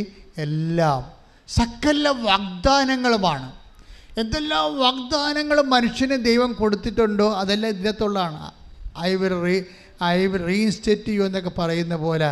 ഇപ്പം നമ്മൾ എവിടെ നിന്നാണ് ഇപ്പം 2 കൊരിന്ത്യസ് 1:20 take the word of God. സകല വാഗ്ദാനങ്ങൾ 2 കൊരിന്ത്യസ് 1:20 2 കൊരിന്ത്യസ് 1:20 ദൈവത്തിന്റെ സകല വാഗ്ദാനങ്ങളും പറഞ്ഞ ഇടിമുഴക്കം പോലെ ദൈവത്തിന്റെ സകല വാഗ്ദാനങ്ങളും ക്രിസ്തുവിൽ അതേ എന്ന് തന്നെ. അപ്പൊ ക്രിസ്തുവിൽ നോ ഇല്ലെന്ന് മനസ്സിലായില്ലേ? ക്രിസ്തുവിൽ എന്താണെന്ന്? ക്രിസ്തുവിൽ അതേ ഉള്ളൂ. ക്രിസ്തുവിൽ നോ ഇല്ല. ക്രിസ്തുവിൽ നോ ഇല്ലാത്തത് കൊണ്ടാണ് അമ്മ രക്ഷപ്പെട്ടതെന്ന് ഞാൻ പറയത്തുള്ളൂ. മനസ്സിലായില്ലേ? ഒന്ന് പറഞ്ഞ സകല വാഗ്ദാനങ്ങളും ക്രിസ്തുവിൽ അതേ തന്നെ. അല്ലേ? അപ്പൊ ക്രിസ്തുവിൽ യേശേ ഉള്ളു, നോ ഇല്ല. ഉറപ്പല്ലേ? അതുകൊണ്ട് നോ പറഞ്ഞെങ്കിലും അത് സിറ്റുവേഷൻസിൻ്റെ സീരിയസ്നെസ് അമ്മ മനസ്സിലാക്കി. എനിക്ക് കാനായിലെ കല്യാണത്തിൽ അവർക്ക് വീഞ്ഞില്ലെന്ന് പറഞ്ഞില്ലേ? നോ എന്നാണല്ല പറഞ്ഞത് അമ്മ. അവർക്ക് വീഞ്ഞ് ഇല്ല, നോ അല്ലേ? അവർക്കില്ല. അപ്പോൾ അമ്മയുടെ ഈശോ എന്താ പറയണത്? എനിക്ക് നിനക്കും എന്ത്, എൻ്റെ സമയം ഇനിയും സമാഗതമായിട്ടില്ലല്ലോ. അപ്പോൾ ഇല്ലാത്തതിൻ്റെ പ്രോബ്ലം ഉണ്ട്. പക്ഷേ അമ്മയ്ക്കത് മനസ്സിലാവും. അമ്മയാണ് ക്രിസ്തുവിനെ ആദ്യം മനസ്സിലാക്കിയത്. ഇപ്പം ഇങ്ങനെ പറയുന്നുണ്ടെങ്കിലും ക്രിസ്തുവിൽ നോ ഇല്ലെന്ന് അമ്മയ്ക്കറിയാം. എന്താ കാര്യം? എത്രയോ വർഷം അമ്മയാണ് ആദ്യം മനസ്സിലാക്കിയത്. സകല വാഗ്ദാനങ്ങളും ക്രിസ്തുവിൽ അതേ എന്ന് തന്നെയാണ്. യേശു മാത്രമേ ഉള്ളൂ, നോ ഇല്ലെന്ന് അമ്മയാണ് ആദ്യം മനസ്സിലാക്കിയത്. അതുകൊണ്ട് അമ്മയുടെ സ്റ്റാൻഡിലെല്ലാം കൂടെ നിൽക്കുകയാണ്. നിന്നപ്പോൾ എന്താണ്? യേശു വരാൻ തുടങ്ങി. കാര്യമുണ്ടാ? ക്രിസ്തുവിന് അങ്ങനെ നോ പറയാൻ പറ്റത്തില്ല. നിൻ്റെ ജോലി, വീട്, വിവാഹം, നിൻ്റെ കുഞ്ഞു കാര്യമായാലും ശരി, ക്രിസ്തുവിന് നോ പറയാൻ പറ്റത്തില്ല. കാര്യം സകല വാഗ്ദാനങ്ങളുമാണ്. ഇതൊക്കെ ക്രിസ്തുവിനോട് പറയാൻ പറ്റുമോ? ഇപ്പോൾ ഒരു ദിവസം ഒരു ചേച്ചിയുടെ സാക്ഷ്യം പറഞ്ഞു. അപ്പോൾ അവരുടെ 1 മാസമായിട്ട് ബ്ലീഡിങ്ങാണ്. ഈ ബ്ലീഡിങ്ങൊക്കെ എങ്ങനെയാണ് ക്രിസ്തുവിനോട് പറയണമെന്നുള്ളതാണ് അവർക്ക് അത്ര ക്രിസ്തുവിനെക്കുറിച്ച് അറിയത്തുള്ളൂ. ഇതൊക്കെ എങ്ങനെ പറയും? 1 മാസമായിട്ട് ബ്ലീഡിങ് മാറണില്ല. ഇവർക്കാണെങ്കിൽ ഭയങ്കര ചമ്മൽ. വീട്ടിൽ പറയാനും പ്രശ്നം. വീട്ടിൽ പറഞ്ഞാൽ ആശുപത്രി പറയാം. ആശുപത്രി പറഞ്ഞാൽ പിന്നെ യൂട്രസ് ഓപ്പറേഷൻ പറയും. ഇവർക്ക് ഇതൊക്കെ പേടിയാണ്. അതാണ് പ്രശ്നം. വീട്ടിൽ പറയാത്ത കാര്യം ഇവർക്ക് യൂട്രസ് ഓപ്പറേഷൻ പറയും. യൂട്രസ് ഇറങ്ങി വരണം അവർക്ക് ഫീൽ ചെയ്യുന്നുണ്ട്. അതാണ് ബ്ലീഡിങ് നിൽക്കാത്തത്. പക്ഷേ ഉടമ്പടി എടുത്ത് തൈലം തേച്ച് കഴിഞ്ഞപ്പോഴുണ്ട് ഇങ്ങനെ ഹെയർ ബ്രേക്ക് ഇട്ട പോലെ ഈ ബ്ലീഡിങ് നിൽക്കും. സാക്ഷ്യം യൂട്യൂബിൽ കിടപ്പുണ്ട്, നോക്കിയാൽ മതി. സകല വാഗ്ദാനങ്ങളും നിൻ്റെ രക്തസ്രാവം, നിൽക്കാത്ത രക്തസ്രാവം പോലും ക്രിസ്തുവിൽ അതേ തന്നെയാണ്. കൈയിട്ടിച്ച് ഉടമ്പടി എടുത്തിരിക്കുന്ന ഞങ്ങൾ ഓരോരുത്തരെയും അങ്ങേ വാഗ്ദാനങ്ങളുടെ അവകാശികളാക്കി മാറ്റണമേ. ഇതിന് വരുന്ന വിഷയം മനസ്സിലായില്ലേ? ഇപ്പൊ 2 കൊരിന്ത്യസ് 1:20 ഏറ്റു പറഞ്ഞ സകല വാഗ്ദാനങ്ങളും ക്രിസ്തുവിൽ അതേ തന്നെയാണ്. എന്ന് വെച്ചാൽ ദൈവ പൈതലെ നിന്നോടും എന്നോടും വചനം എന്താണ് പറയണത്? ക്രിസ്തുവിനോട് എന്തും ചോദിക്കാൻ. കൈയിട്ടിച്ച് കർത്താവേ. നമ്മൾ ഇവിടം വരെ എത്തിയില്ലേ? എങ്ങനെയാണ് ഹിന്ദിക്കാരന് ഈ പയ്യനെ കൊണ്ട് ഹിന്ദി കപ്പലേക്ക് കയറ്റിയത്? സാക്ഷ്യത്തിൽ. അതായത് നിങ്ങൾ അറിയാത്തപ്പം അവനറിയത്തില്ലല്ലോ. 300 കിലോമീറ്റർ അകലെ ഈ കപ്പലിന് വേറൊരു കപ്പൽ കിടക്കുന്നുണ്ട്. അവിടെയാണ് ഇവൻ്റെ ചോറെന്നുള്ളത് ഇവനെ അറിയത്തില്ല. അതാണ് പറയുന്നത്, നിങ്ങൾ അറിയാത്തപ്പം എനിക്കുണ്ട് എന്ന് വെച്ച് കഴിഞ്ഞാൽ ഈ മന്നയെക്കുറിച്ച് പറഞ്ഞതും ഒന്ന് വായിച്ചേ. മന്ന വായിച്ചേ. ശ്രുതികട്ടെ. ഹല്ലേലൂയ ഹല്ലേലൂയ ഹല്ലേലൂയ. 16, 14, 15 തിരുവചനങ്ങൾ. മഞ്ഞുരുകിയപ്പോൾ മരുഭൂമിയുടെ ഉപരിതലത്തിൽ പൊടിമഞ്ഞ് പോലെ വെളുത്തുരുണ്ട് ലോലമായ ഒരു വസ്തു കാണപ്പെട്ടു. പ്ലീസ് ഒന്നിനു വായിച്ചത്. മഞ്ഞുരുകിയപ്പോൾ മരുഭൂമിയുടെ ഉപരിതലത്തിൽ പൊടിമഞ്ഞ് പോലെ വെളുത്തുരുണ്ട് ലോലമായ ഒരു വസ്തു കാണപ്പെട്ടു. പ്ലീസ് ഇതിന് ഇവർക്ക് മനസ്സിലായില്ലേ? മന്നു എന്ന് പറഞ്ഞ് ഇവർ നടക്കും. എന്താണിത്? എന്താണ് അവർക്ക് അറിയത്തില്ലല്ല. അതാണ് അറിയാത്ത അപ്പം എന്ന് പറയുന്നത്. മന്ന എന്ന് പറഞ്ഞാൽ അവിടെ ഭാഷയെ വിളിക്കണം മന്ന. പക്ഷേ എന്താണെന്ന് ഇതെന്താ? എപ്പോഴാണ് സംഭവിക്കണത്? മഞ്ഞുരുകുമ്പോഴാണ്. രാത്രി ഇരുട്ടും മഞ്ഞും ജീവിതത്തിൻ്റെ അനുഭവങ്ങളാണ്. കുറച്ച് കഴിയുമ്പോൾ കർത്താവ് നിനക്ക് അപ്പം തരുമ്പോൾ നിൻ്റെ ജീവിതത്തിലെ മഞ്ഞുരുകിപ്പോകും. മഞ്ഞുരുകിട്ടത് കാണും. കണ്ണീരിൻ്റെ കാലം അങ്ങോട്ട് ഉരുകി മാറും. കണ്ണീരിൻ്റെ കാലം, ജോലിയില്ലാത്ത കാലം, ആരോഗ്യമില്ലാത്ത എന്തൊക്കെ രോഗിയായിരുന്ന കാലം, ഈ മഞ്ഞ് ഉരുകിപ്പോവും. എല്ലാ മഞ്ഞും ഉരുകാനുള്ളതാണ്. എല്ലാ സങ്കടങ്ങളും കർത്താവിന് ഉരുക്കാനുള്ളതാണ്, ഉരുക്കി കളയാനുള്ളതാണ്. കൈയടിച്ച് കർത്താൻ. ഓരോ വിഷമതകൾ വരുമ്പോഴും നീ പറയണം, ഞാൻ ഉടമ്പടി എടുത്തതാണ്, ഈ മഞ്ഞ് ഉരുകി മാറും. അപ്പോൾ കർത്താവ് എനിക്ക് വേണ്ടി വെച്ചിരിക്കുന്ന മന്ന, എൻ്റെ ആഹാരം ഞാൻ കണ്ടെത്തും. ഒന്ന് പറഞ്ഞേ, ഈ മഞ്ഞ് ഉരുകി മാറും. ഈ കർത്താവ് എനിക്ക് വേണ്ടി ഒരുക്കിയിരിക്കുന്ന അപ്പം ഞാൻ കണ്ടെത്തും. ശ്രുതിക്കട്ടെ ഹല്ലേലൂയ. ഉടമ്പടി എടുത്തിട്ടുള്ള എല്ലാവർക്കും ഒരു മഞ്ഞുരുക്കത്തിന് വേണ്ടി കാത്തിരിക്കാം. തീർച്ചയല്ലേ? ഇന്നലെ ഒരു അക്രൈസ്തവ സഹോദരി ഒരു സാക്ഷ്യം പറഞ്ഞു. അവളുടെ കുഞ്ഞിന് പനിയാണ്. പക്ഷേ എന്താ പ്രോബ്ലം വെച്ച് കഴിഞ്ഞാൽ പനി 100, 102, 103 കിടക്കുകയാണ്. പക്ഷെ കൊച്ച് വേർക്കണില്ല, പനിയുണ്ട്. പാരസെറ്റമോളും അതുപോലെ തന്നെ അവർ നേഴ്സായതുകൊണ്ട് മെഡിക്കലായിട്ടാണ് സംസാരിക്കുന്നത്. ഇപ്പോൾ പാരസെറ്റമോളും അതുപോലെ തന്നെ ബ്രൂഫന എന്തൊക്കെ അവർ ഡോക്ടർ പറയണത് ഇത് ഓവർ ഡോസായെന്ന് തോന്നണമെന്ന് പറഞ്ഞു. കാര്യം പനി മാറുന്നില്ലല്ലോ, 17 ദിവസമായില്ലേ. അപ്പോൾ ഇത് കൊടുത്ത് ഓവർ ഡോസായത് കാരണം കരളിന് നീര് കെട്ടി. ഡോക്ടർ അങ്ങനെയാണ് പറയണത്. ചിലപ്പോഴിതിൻ്റെ ഡോസ് ഓവറായത് കാരണം ലിവർ സ്വെല്ലിങ് ആയതായിരിക്കും എന്ന് പറഞ്ഞ്. അതുകൊണ്ട് സ്വെല്ലിങ് ആയിക്കഴിഞ്ഞാൽ നിങ്ങൾക്കറിയാമല്ലോ, ലിവർ നീര് കെട്ടിക്കഴിഞ്ഞാൽ പിന്നെ പനി ഒരിക്കലും മാറത്തില്ല. എന്നിട്ട് ഇങ്ങനെ 17 ദിവസം മറ്റ് സ്കാനിങ് റിപ്പോർട്ടൊക്കെ എല്ലാം ഓക്കെയാണ്. പക്ഷേ ഇത് കറക്റ്റ് വെച്ച് കഴിഞ്ഞാൽ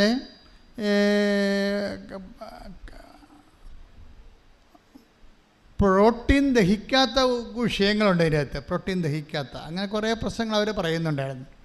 അതിൻ്റെ എൻസൈം, അതിൻ്റെ ഇല്ലായ്മ, അത് കാരണം എൻസൈം ഇല്ലാത്തത് കൊണ്ട് അവർക്ക് എക്സ്ട്രാ എൻസൈം കൊടുക്കുന്നത്, ഇങ്ങനെ കുറേ സാക്ഷ്യങ്ങളൊക്കെ ഇന്നലെ നല്ലൊരു ദിവസമായിരുന്നു. ഇന്നലെ മെനയെന്ന് സാക്ഷ്യത്തിൻ്റെ.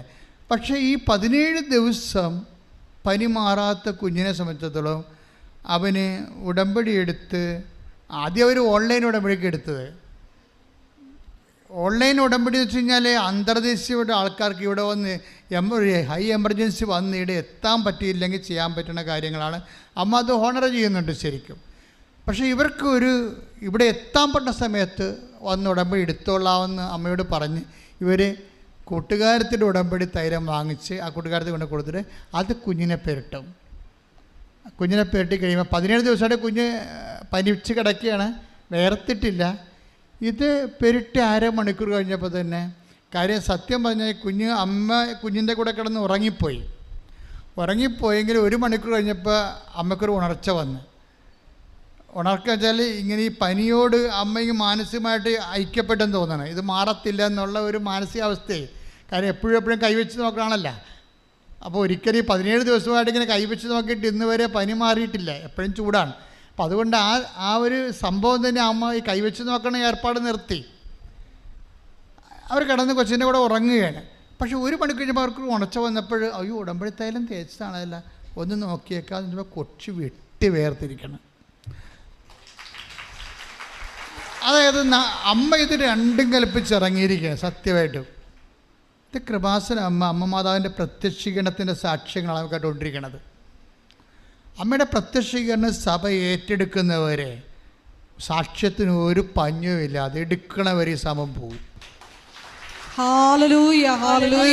അതെന്താ അങ്ങനെ പറയാൻ കാരണം എന്താ അറിയാമോ? കഴിഞ്ഞ ദിവസം ഒരു കോളേജ് പ്രൊഫസർ, മെനയെന്നൊരു കോളേജ് പ്രൊഫസർ, ചെറുപ്പക്കാരനാണ്, ചുള്ളൻ, ഇവിടെ വന്ന് ഒരു സാക്ഷ്യം പറഞ്ഞു. എനിക്ക് ഭയങ്കര ഇഷ്ടപ്പെട്ടായിരുന്നു സാക്ഷ്യം എന്ന് വെച്ചാൽ അങ്ങേര് അമ്മയോട് പറഞ്ഞു, അമ്മേ കല്യാണം കഴിച്ചിട്ടില്ല, പണിയില്ലേ.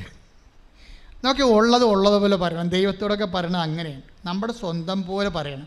അതൊരു ദൈവസ്നേഹമാണ്, അതൊരു വിശ്വാസമാണ്. അല്ലാതെ നമ്മൾ ദൈവത്തോട് പറയണം സാങ്കേതികമായിട്ടൊന്നും പറയാം. അമ്മേ കല്യാണം കഴിച്ചിട്ടില്ല, പെണ്ണ് കിട്ടത്തില്ല ജോലിയില്ലെങ്കിൽ. അതാണ് പ്രശ്നം. ഉള്ളതുപോലെ.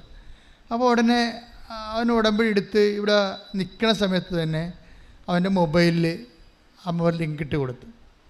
കോളേജ് ഇൻ്റർവ്യൂ വിളിച്ചിരിക്കണം, കോളേജിലേക്ക് ഇൻ്റർവ്യൂ വിളിച്ചിരിക്കുകയാണ്. കോളേജിലേക്ക് ഇൻ്റർവ്യൂ വിളിച്ചിരിക്കുകയാണ്. ഉടനെ ഇവിടുന്ന് തന്നെ നേരെ കോളേജ് ഇൻ്റർവ്യൂവിന് പോയി. ആ കളമശ്ശേരി സെൻറ്റ് പോൾസിൽ ചെന്നപ്പോൾ അവനെടുത്ത് അവിടെ പ്രൊഫസറുടെ എടുത്ത് ബിബോക്കിൽ പ്രൊഫസറായിട്ട് എടുത്ത്. അതൊരു പുതിയ കോഴ്സാണ്. അപ്പോൾ മാനേജർ പറഞ്ഞ് 8,000 രൂപയെ കിട്ടത്തുള്ളൂ കേട്ടോ, ഇതൊരു പുതിയ കോഴ്സാണ്, ഇത് സ്വയാശ്രയം മോഡലിൽ ചെയ്യുന്നതാണ്, കുട്ടികളിൽ നിന്ന് പിരിച്ചു വേണ്ടി നിങ്ങൾക്ക് കാശ് തരാമെന്ന് പറഞ്ഞു. അപ്പോൾ ആ ജോലിക്ക് കയറി. ഏതായാലും ജോലി കിട്ടിയേക്ക് കയറണമല്ല, ഒരു മര്യാദയല്ലേ, ദൈവം തന്നതല്ലേ, ഇവിടെ വെച്ച് അമ്മയുടെ മണ്ണി വെച്ച് വന്ന വിളിയല്ലേ, അപ്പം അമ്മ കൊടുത്തായിരിക്കുമല്ല. അപ്പോൾ അതിൻ്റെ അകത്ത് 8,000 രൂപ അവന് പ്രശ്നമില്ല. എന്നിട്ട് അമ്മയുടെ പുറത്തിറങ്ങിയപ്പോൾ പറഞ്ഞ് ഞാൻ അമ്മ ഒരു കൊല്ലേ നിൽക്കത്തുള്ളൂ കേട്ടാ, അതാണ് ഞാൻ ഒരു കൊല്ലം, എനിക്ക് ഒരു കൊല്ലം 8,000 രൂപ അമ്മ തന്ന ജോലി ആയതുകൊണ്ട് കയറണം, എനിക്കൊരു 40 രൂപയെങ്കിലും തരണം, അല്ലെങ്കിൽ എനിക്ക് ജോലി മുന്നോട്ട് കൊണ്ടുപോകാൻ പറ്റുകയില്ല. ഒരു 2 ആഴ്ച കഴിഞ്ഞപ്പോൾ മാനേജർ വിളിച്ച് ഈ ബിബോക്കുകാരെല്ലാവരെയും വിളിച്ച് പറഞ്ഞ് ഒരു എമൗണ്ട്, ഒരു ബൾക്ക് എമൗണ്ട് കേന്ദ്രത്തിൽ നിന്ന് കേന്ദ്ര ഗവൺമെൻറ് നമുക്ക് തന്നിട്ടുണ്ട്, അതുകൊണ്ട് നിങ്ങളുടെ ശമ്പളം കൂട്ടുകയാണ് 43,000 രൂപയെന്ന്. എന്നെ നമ്മൾ എവിടെ ജീവിക്കണമെന്ന് പോലും അറിയാൻ പറ്റില്ല. അതായത് ഒരു വ്യക്തിയുടെ സ്വകാര്യ വിഷയങ്ങൾ അതിൻ്റെ മുഴുവൻ വെയിറ്റിങ്ങിനെ തൂക്കിയെടുത്തിട്ട് ആനുപാതികമായിട്ടാണ് ഹെൽപ്പ് ചെയ്യണത്. ആ പ്രൊഫസർ അമ്മയുമായിട്ട് വളരെ കമ്പനിയാണ്, ഭയങ്കര അടുപ്പമാണ്. അപ്പോൾ രാത്രി കിടന്നപ്പോൾ ഒരു സ്വപ്നം കണ്ട്. സ്വപ്നം ഇതാണ്, കൃപാസന മാതാവിൻ്റെ യഥാർത്ഥ കൃപാസന, ഇത് വിമലഹൃദയമാണ്. സഭ കൃപാസന മാതാവ് എന്ന് പറയുന്നത് ക്ലോക്കാണ്. ഇവിടെ പ്രത്യക്ഷപ്പെട്ടത് സമയഘടികാരം നെഞ്ചിൽ ചാർത്തിയ ക്ലോക്ക്, അത് സഭ അംഗീകരിക്കാനാണ് ഈ പ്രത്യക്ഷീകരണ പ്രാർത്ഥന നമ്മൾ ചൊല്ലണത്. അംഗീകരിക്കണ വരെ നമ്മൾ ചെല്ലുകയും അതുവരെ അമ്മ അടയാളം കാണിച്ചുകൊണ്ടേയിരിക്കും. അപ്പോൾ അതാണ്. അപ്പോൾ ഈ പ്രൊഫസർ കിടന്നുറങ്ങിയപ്പോൾ വത്തിക്കാൻ്റെ പ്രധാന അൾത്താരയിൽ മുകളിൽ സമയഘടികാരം നെഞ്ചു ചാർത്തിയ കൃപാസന മാതാവ്, താഴെ മാർപ്പാപ്പ നിന്ന് കുർബാന അർപ്പിക്കുന്നത്. ഇത് ഒരു രാത്രിയിൽ ആ മനുഷ്യൻ കണ്ടൊരു സ്വപ്നമാണിത്. നമ്മൾ സ്വപ്നം കാണത്തില്ലേ? ഇപ്പോൾ കഴിഞ്ഞ ദിവസം ഒരു സ്വപ്നം, ഭർത്താവും ഭാര്യയും ഒരേ സ്വപ്നം കണ്ടിരിക്കണം. അതെങ്ങനെയാണ് സാധിക്കണത്? ഭർത്താവും കിടന്നുറങ്ങണം, ഭാര്യയും കിടന്നുറങ്ങണം, ഇവർ രണ്ടുപേരും ഒരേ സ്വപ്നം കണ്ടിരിക്കണം. അപ്പോൾ ഇതിങ്ങനെ പാരലായിട്ട് ഇൻ്റർനെറ്റ് കണക്ഷൻ പിടിച്ചിരിക്കുകയാണ് ഇപ്പോൾ സ്വപ്നത്തിന്. നമുക്കിതൊന്നും വിശദീകരിക്കാൻ പറ്റണില്ല. ആ സാക്ഷി നിങ്ങളൊന്ന് കേട്ടേ, ഭർത്താവും ഭാര്യയും ഒരേ ദിവസം ഒരേ രാത്രി ഒരേ സമയം ഒരേ സ്വപ്നം കണ്ടിരിക്കണം. ഇത് വെച്ച് കഴിഞ്ഞാൽ നമ്മുടെ കയ്യിൽ നിന്ന് അങ്ങോട്ട് വിട്ടുപോവുകയാണ്. ദൈവം കൽപ്പിച്ചു കൂട്ടി ഇറങ്ങി തൻ്റെ ജനങ്ങളുടെ കണ്ണുനീരൊപ്പുന്ന അതിശാസ്ത്രീയമായ ഒരു കാലം. ശ്രദ്ധിക്കട്ടെ.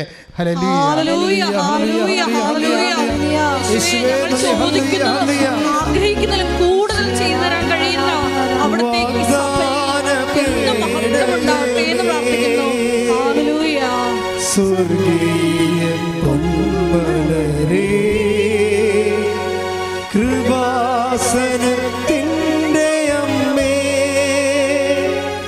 പ്രസാദവരമാതാവേ.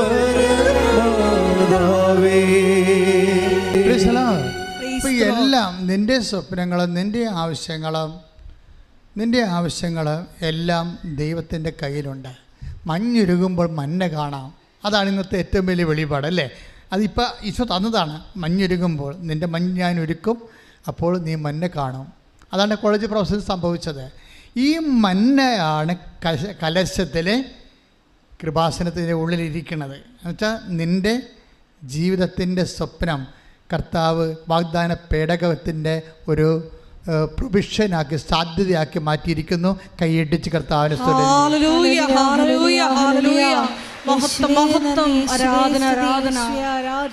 ഇനി രണ്ടാമത് സംഭവം ഉടമ്പടി പ്രകാരം വാഗ്ദാന പേടകത്തിലുണ്ട്. അതെന്താണെന്ന് നോക്കാം. അതെന്താണ്? അത് ഹെബ്രായർ 9:14 എടുത്ത് ശ്രദ്ധിക്കട്ടെ. ഹല്ലേലൂയ ഹല്ലേലൂയ ഹല്ലേലൂയ ഹല്ലേലൂയ ഹല്ലേലൂയ. മന്ന വെച്ചിരുന്ന സ്വർണ്ണ കലശവും അഹറോന്റെ തളിർത്ത വടിയും. രണ്ടാമത്തെ സംഭവം എന്താണ്?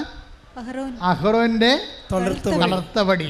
അതെന്താ സംഭവിച്ചത്? അഹറോന്റെ തളർത്ത വടിയുടെ ഓൾഡ് ടെസ്റ്റമെന്റ് റെഫറൻസ് എടുത്ത് അഹറോന്റെ വടി എങ്ങനെയാണ് തളർത്തതെന്ന് കാണാം. ശ്രദ്ധിക്കട്ടെ. ഹല്ലേലൂയ ഹല്ലേലൂയ ഹല്ലേലൂയ. യേശുവേ നന്ദി. ഹല്ലേലൂയ ഹല്ലേലൂയ ഹല്ലേലൂയ. യേശുവേ ആരാധന ആരാധന ആരാധന ആരാധന.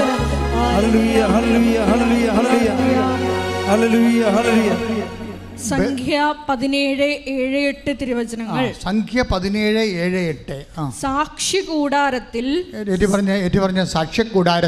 സാക്ഷ്യ കൂടാരത്തിൽ കർത്താവിന്റെ മുമ്പിൽ മോശ വടികൾ വെച്ചു. പിറ്റേ ദിവസം മോശ സാക്ഷ്യ കൂടാരത്തിലേക്ക് ചെന്നു. ലേവി കുടുംബത്തിനു വേണ്ടിയുള്ള അഹ്റോന്റെ വടി മുള പൊട്ടി പൂത്തു തളിർത്ത് ബദാം പഴങ്ങൾ കായ്ച്ചു നിന്നു. അഹ്റോന്റെ പൗരോഹിത്യത്തെ കുറിച്ച് സംശയം വന്നപ്പോഴേ മോസസിന്റെ ഭാര്യ കലാപക്കുഴ ഉയർത്തി, അഹ്റോൻ പുരോഹിതനല്ല, അയാളുടെ പോലെ കഴിവ് എനിക്കുണ്ട് എന്നും പറഞ്ഞുകൊണ്ട് അപ്പോൾ വനിതാ പൗരോഹിത്യത്തിന് വേണ്ടി മോസസിന്റെ ഭാര്യ കലാപക്കുഴ ഉയർത്തി. പക്ഷേ എന്താ പറഞ്ഞാൽ ആ കാലങ്ങളിൽ തന്നെ അഹ്റോന് കൊടുത്തിരുന്നത് വരവാണ്, പൗരോഹിത്യ വരമാണ്. ആ ലേവ്യ ഗോത്രത്തിലുള്ളതാണ്. അപ്പോൾ ആ വരം ദൈവം തിരിച്ചെടുത്തില്ല. അപ്പോൾ മോസസ് വൈഫിനെയും തള്ളിക്കളയരുത്, കുടുംബകലഹം ഉണ്ടാവും അല്ലേ. അമ്മായിയപ്പൻ ജത്രോയൊക്കെ കാല് വാരുകയാണെങ്കിൽ പിന്നെ പണിയായിരിക്കും. അപ്പോൾ അമ്മായിയപ്പനും ഒപ്പിക്കണം, വൈഫിനും ഒപ്പിക്കണം, മാനുഷികമായ കുറേ ഒപ്പിക്കലുകൾ വന്നപ്പോൾ മോസസ് ഉപ്പുപ്പം കളത്തിലായി. അയാൾ പറഞ്ഞു, ഞാനായിട്ട് മറുപടി പറഞ്ഞില്ല അല്ലേ, ഞാൻ പറഞ്ഞ വാപ്പ ഉമ്മനെ തല്ലും അല്ലെങ്കിൽ പട്ടി കളച്ച ദിനമെന്ന് പറഞ്ഞാൽ ഉപ്പുപ്പം കളത്തിലായി. അപ്പോൾ മോസസ് പറഞ്ഞു, ഒരു ശരി, കർത്താവ് തീരുമാനിക്കട്ടെ. അല്ലെങ്കിൽ വേറെ എന്തിനാണ് അമ്മായിയപ്പൻ്റെ കൈ മേടിക്കണത്, വേറെ എന്തിനാണ് വൈഫിൻ്റെ വായിരിക്കണ കേൾക്കണത്.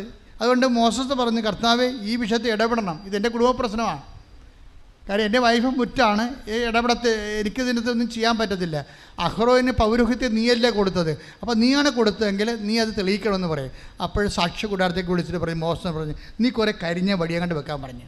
അപ്പോൾ ഉണങ്ങിയ വടിയൊക്കെ പെറുക്കി കൊണ്ടുവന്ന് 12 വടി വെച്ച്, എന്നിട്ട് രാവിലെ ഏത് വടിയാണ് തളർക്കണത് അതാണ് കർത്താവിൻ്റെ അടയാളം എന്ന് പറഞ്ഞപ്പോൾ അഹ്റോൻ്റെ ആ ഉണക്ക വടി കർത്താവ് തൊട്ട്, അത് പൂത്ത് ബദാം കായ്ച്ച് കിടന്ന് കൈയിടിച്ച് കർത്താവ്.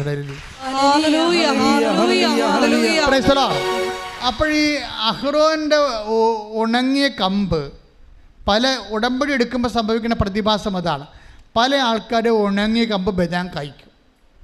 അതാണ് ഈ പച്ചത്തിരി എന്ന് പറയണത്. ഞാൻ ഉടമ്പടി പുസ്തകം എഴുതിക്കൊണ്ടിരിക്കുന്ന സമയത്ത് പച്ച എന്ന് പറയുന്നുണ്ടായിരുന്നു. ഞാൻ തൈക്കാട്ടുശ്ശേരി ഇരുന്നാണ് ഉടമ്പടി പുസ്തകം എഴുതിയത്, ആദ്യത്തെ ഉടമ്പടി പുസ്തകം എഴുതുന്നത്. അപ്പോഴമ്മ ഈ പച്ച എന്ന് പറയുന്നുണ്ട്, തിരി പച്ച. അയ്യോ, എനിക്ക് എൻ്റെ ബിഷപ്പിനോട് അത് എക്സ്പ്ലെയിൻ ചെയ്യാൻ ഭയങ്കര പാടായിരുന്നു. അതിൻ്റെ ഇംപ്ലിക്കേഷൻസ് ഒന്നും എനിക്ക് കിട്ടുന്നില്ലായിരുന്നു ഇതുപോലെ. അപ്പോൾ പിതാവ് പറഞ്ഞ്, ഇങ്ങനെ പച്ച നീലയൊക്കെ വെക്കേണ്ട കാര്യമുണ്ട്, വെള്ളത്തിരി കത്തിച്ചാൽ പോരെ. അപ്പോൾ ഞാൻ പറഞ്ഞു, വെള്ളത്തിരി പ്രാർത്ഥനയ്ക്ക് ആൾക്കാർ കത്തിക്കുന്നുണ്ടല്ലോ, ഉടമ്പടി തിരിവായിട്ട് അത് എങ്ങനെ തിരിച്ചെടുക്കാൻ പറ്റും? അപ്പോൾ അതും ഇതും തമ്മിൽ എന്താ വ്യത്യാസം? ഇതിന് ഉടമ്പടിയുടെ ഇംപ്ലിക്കേഷൻസാണ് ഉള്ളതെന്ന് പിതാവിനോട് ഞാൻ പറഞ്ഞു. പിതാവ് അപ്പം ഏറെക്കുറെ എന്നെ ഒരിക്കലും അറസ്റ്റ് ചെയ്തിട്ടില്ല പിതാവ്. അപ്പോൾ അത് പിതാവ് കണ്ടിന്യൂ എന്ന് പറഞ്ഞ രീതിയിൽ. അപ്പോഴെന്താ സംഭവിച്ചത്? പച്ച എന്ന് പറഞ്ഞാൽ എന്താണ്? ഉടമ്പടിയുടെ ഒരു വാഗ്ദാനത്തിൻ്റെ കളറാണ് പച്ച. ഈ കരിഞ്ഞ് കിടന്നിരിക്കുന്നത് നിങ്ങൾക്കറിയാമല്ലോ. ഒരു സാക്ഷി നിങ്ങൾ കേട്ടത് എന്താണ്? IVF. കഴിഞ്ഞ ആഴ്ചയിൽ ഞാൻ പറഞ്ഞു, IUF ആദ്യം എടുത്ത് കൊച്ചുങ്ങൾ ഉണ്ടാകണില്ല. പിന്നെ IVF എടുത്തു, കൊച്ചുങ്ങളുണ്ടാവണില്ല. പിന്നെ ഈ ശാസ്ത്രത്തിൽ എന്താ മാർഗം? ഒരു മാർഗവും ഇല്ല. പിന്നെ എന്താ മാർഗം? ഉടമ്പടി എടുത്തപ്പോൾ കുട്ടികളുണ്ടായി. അതെന്താണ്? ഉണക്കക്കമ്പ് ബദാം പോലെ കായ്ച്ചു കൈയിടിച്ച് കർത്താവ്.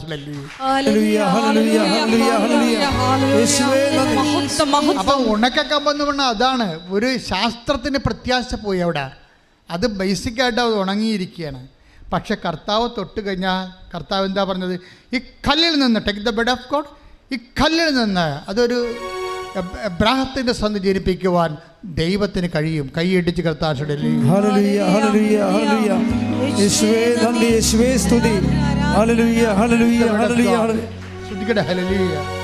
ആരാധന ആരാധന യേശുവേ ആരാധന. മത്തായി 3:9. മത്തായി 3:9. ഞങ്ങൾക്ക് പിതാവായി അബ്രഹാം ഉണ്ട് എന്ന് പറഞ്ഞ് അഭിമാനിക്കേണ്ട. ഈ കല്ലുകളിൽ നിന്ന് അബ്രാഹത്തിന് സന്താനങ്ങളെ പുറപ്പെടുവിക്കാൻ ദൈവത്തിന് കഴിയുമെന്ന് ഞാൻ നിങ്ങളോട് പറയുന്നു. ഓർക്കേണ്ട ഒരു വിഷയം എന്താണ്? ദൈവത്തിന് എബ്രാഹാം പോലും വേണ്ടെന്നുള്ളതാണ്. എബ്രാഹത്തിൻ്റെ സന്തതികളെന്ന് വേണമെന്ന് പറഞ്ഞാൽ എബ്രാഹത്തിൻ്റെ രക്തത്തിലല്ലാത്ത കുഞ്ഞുങ്ങളെ എബ്രാഹത്തിൻ്റെ പേരിൽ പോലും ഈ കല്ലിൽ നിന്ന് ജനിപ്പിക്കാൻ കഴിയുള്ളവനാണ് നിൻ്റെ ഉടമ്പടിയുടെ കർത്താവായിട്ട് നിൽക്കണത്. അപ്പോൾ ആ ഒരു ദൈവത്തിൻ്റെ സാധ്യത, ചോര വിയർക്കുമ്പോഴും മരണം മണുക്കുമ്പോഴും കർത്താവ് മറക്കാതെ പ്രാർത്ഥിക്കുന്ന പ്രാർത്ഥനയുണ്ട്. Father, all thing is possible for you. Take the word of God. പിതാവേ, അങ്ങേക്ക് എല്ലാം സാധ്യമാണ്. സ്തുതിക്കട്ടെ. ഹല്ലേലൂയ, ഹല്ലേലൂയ, ഹല്ലേലൂയ, ഹല്ലേലൂയ, ഹല്ലേലൂയ. യേശുവേ നന്ദി, യേശുവേ ആരാധന, ആരാധന. ഹല്ലേലൂയ, ഹല്ലേലൂയ, ഹല്ലേലൂയ, ഹല്ലേലൂയ, ഹല്ലേലൂയ. മർക്കോസ് 14:36. മർക്കോസ് 14:36. അവൻ പറഞ്ഞു, ആബാ പിതാവേ, എല്ലാം അങ്ങേക്ക് സാധ്യമാണ്, എല്ലാം അങ്ങേക്ക് സാധ്യമാണ്. അപ്പൊ ദൈവത്തിന്റെ അനന്ത സാധ്യതയിൽ നിന്ന് മരണം മണുക്കുമ്പോഴും ചോര വിയർക്കുമ്പോഴും കർത്താവ് പ്രഖ്യാപിക്കുന്ന ഒരു പ്രഖ്യാപനമുണ്ട്. എന്താണ്? ദൈവത്തിൻ്റെ അനന്ത സാധ്യത. ഉടമ്പടി കാലുറപ്പിച്ചിരിക്കുന്നത് ഈ ദൈവത്തിൻ്റെ അനന്ത സാധ്യത നമുക്ക് വാഗ്ദാനമായി തന്ന സുവിശേഷ ഭാഗ്യങ്ങളിലാണ്. കൈയിടിച്ച് കം ടു ദി പോയിന്റ്. അതായത് നമ്മുടെ വാട്ട് ഈസ് അവർ സബ്ജക്റ്റ്? അഹ്റോൻ്റെ മോസസ് വെച്ച ഒരു ഉണക്ക വടിയാണ്. അതിൻ്റെ ഹരിതം നശിച്ചിട്ട് എത്രയോ വർഷങ്ങളായി. ഇനി അതൊരു സാധ്യതയുമില്ല തളർക്കാൻ. എല്ലാവരും പറയും സാധ്യതയില്ലെന്ന്. പക്ഷേ എല്ലാവരും സാധ്യതയില്ലെന്ന് പറയുമ്പോഴും ക്രിസ്തു പറയും എല്ലാത്തിനും സാധ്യതയുണ്ടെന്ന്. ആ അഹ്റോൻ്റെ പൂത്തവടി മനുഷ്യൻ്റെ സാധ്യത അസ്തമിക്കുന്നിടത്ത് വെച്ച് ദൈവത്തിൻ്റെ സാധ്യത തുടങ്ങുമ്പോൾ അത് ബദാം കാഴ്ച പോലെ കരിമ്പച്ച നിറമുള്ള ഇലകൾ വീശിക്കൊണ്ട് നിൽക്കുന്ന ഒരു പുനഃസ്ഥാപനമില്ലേ? I will restate your life. ഞാൻ നിൻ്റെ ഐശ്വര്യത്തെ പുനഃസ്ഥാപിക്കുമെന്ന് പറഞ്ഞില്ലേ? എന്താ പറഞ്ഞ? ഐസയായുടെ 11:29. ശ്രുതികട ഹല്ലേലൂയ, 29:11. ഐശ്വര്യം പുനഃസ്ഥാപിക്കുക, അത് വാഗ്ദാനമാണ്. ഐസയ 29:11. ഹല്ലേലൂയ, ഹല്ലേലൂയ, ഹല്ലേലൂയ, മഹത്വം. യേശുവേ നന്ദി, യേശുവേ സ്തുതി. ഹല്ലേലൂയ, ഹല്ലേലൂയ, ഹല്ലേലൂയ, ഹല്ലേലൂയ, ഹല്ലേലൂയ. യേശുവേ ആരാധന, ആരാധന, ആരാധന. ഹല്ലേലൂയ, ഹല്ലേലൂയ, ഹല്ലേലൂയ. യേശുവേ സ്തുതി. ഹല്ലേലൂയ, ഹല്ലേലൂയ, ഹല്ലേലൂയ. ആരാധന, ആരാധന. യേശുവേ ആരാധന, ആരാധന, ആരാധന. യേശുവേ ആരാധന. ജെറമിയ 29:14. നിങ്ങൾ എന്നെ കണ്ടെത്താൻ ഞാൻ ഇടയാക്കുമെന്ന് കർത്താവ് അരുളിച്ചെയ്യുന്നു. നിങ്ങൾ എന്നെ കണ്ടെത്താൻ ഇടയാക്കുമെന്ന് ഞാൻ കർത്താവ് അരുളിച്ചെയ്യുന്നു. ഞാൻ നിങ്ങളുടെ ഐശ്വര്യം പുനഃസ്ഥാപിക്കും. ജെറമിയ 29:11. ഞാൻ നിങ്ങളുടെ എന്താ അത്? ആ വചനത്തിന്റെ പൗരവ് കണ്ടില്ലേ? എന്താണ്? ഒന്ന് വായിച്ചേ.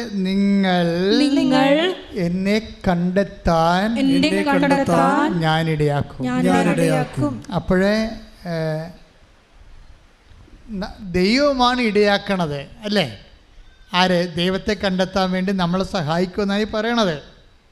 ദൈവത്തെ കണ്ടെത്താൻ വേണ്ടി ദൈവം നമ്മളെ സഹായിക്കും. എന്നെ കണ്ടെത്താൻ ഞങ്ങൾ ഇടയാക്കും. എന്തിനാണ് കണ്ടെത്തണത്? ഞാൻ നിങ്ങളുടെ ഐശ്വര്യം പുനഃസ്ഥാപിക്കും. എന്ന് പറഞ്ഞ ഞാൻ നിങ്ങളുടെ ഐശ്വര്യം പുനഃസ്ഥാപിക്കും. അല്ലാതെ ദൈവത്തെ കണ്ടെത്തിയിട്ട് നിങ്ങളുടെ കണ്ണക്കുരുക്ക് നമുക്ക് കണ്ടെത്തരാനല്ലേ? ചിന്തിക്കണം. എന്നെ കണ്ടെത്താൻ ഞാൻ നിങ്ങളെ ഇടയാക്കും. എന്തിനാണ് ഇടയാക്കണത്? ഞാൻ നിങ്ങളുടെ ഐശ്വര്യം പുനഃസ്ഥാപിക്കും. അപ്പോൾ ദൈവം കൊടുത്ത ഐശ്വര്യമല്ലേ? നമ്മൾ കളഞ്ഞു കുളിച്ചതല്ലേ? അതല്ലേ? അപ്പം അതിന് കുറ്റബോധം വന്ന് ഇരിക്കേണ്ട കാര്യമില്ല. അത് പുനഃസ്ഥാപിക്കാനുള്ള സാധ്യതയുണ്ട്. ഇപ്പോൾ വെള്ളമടിച്ചതാണ്, അല്ലെങ്കിൽ നിങ്ങൾ തോന്നിവാസം ജീവിച്ചതാണ്, ദൈവം തന്ന ഐശ്വര്യം നിങ്ങൾക്ക് പോയെന്ന് വിചാരിച്ചോ? മനസ്സിലായില്ലേ? ഐശ്വര്യം എന്താണെന്ന്? ഐശ്വര്യം ആര് തന്നതാണ്? ദൈവം തന്നതല്ലേ. ഇപ്പം നമ്മൾ കെയർലെസ്സായിട്ട് ലൈഫിലൂടെ ഐശ്വര്യം പോകും ചിലപ്പോൾ.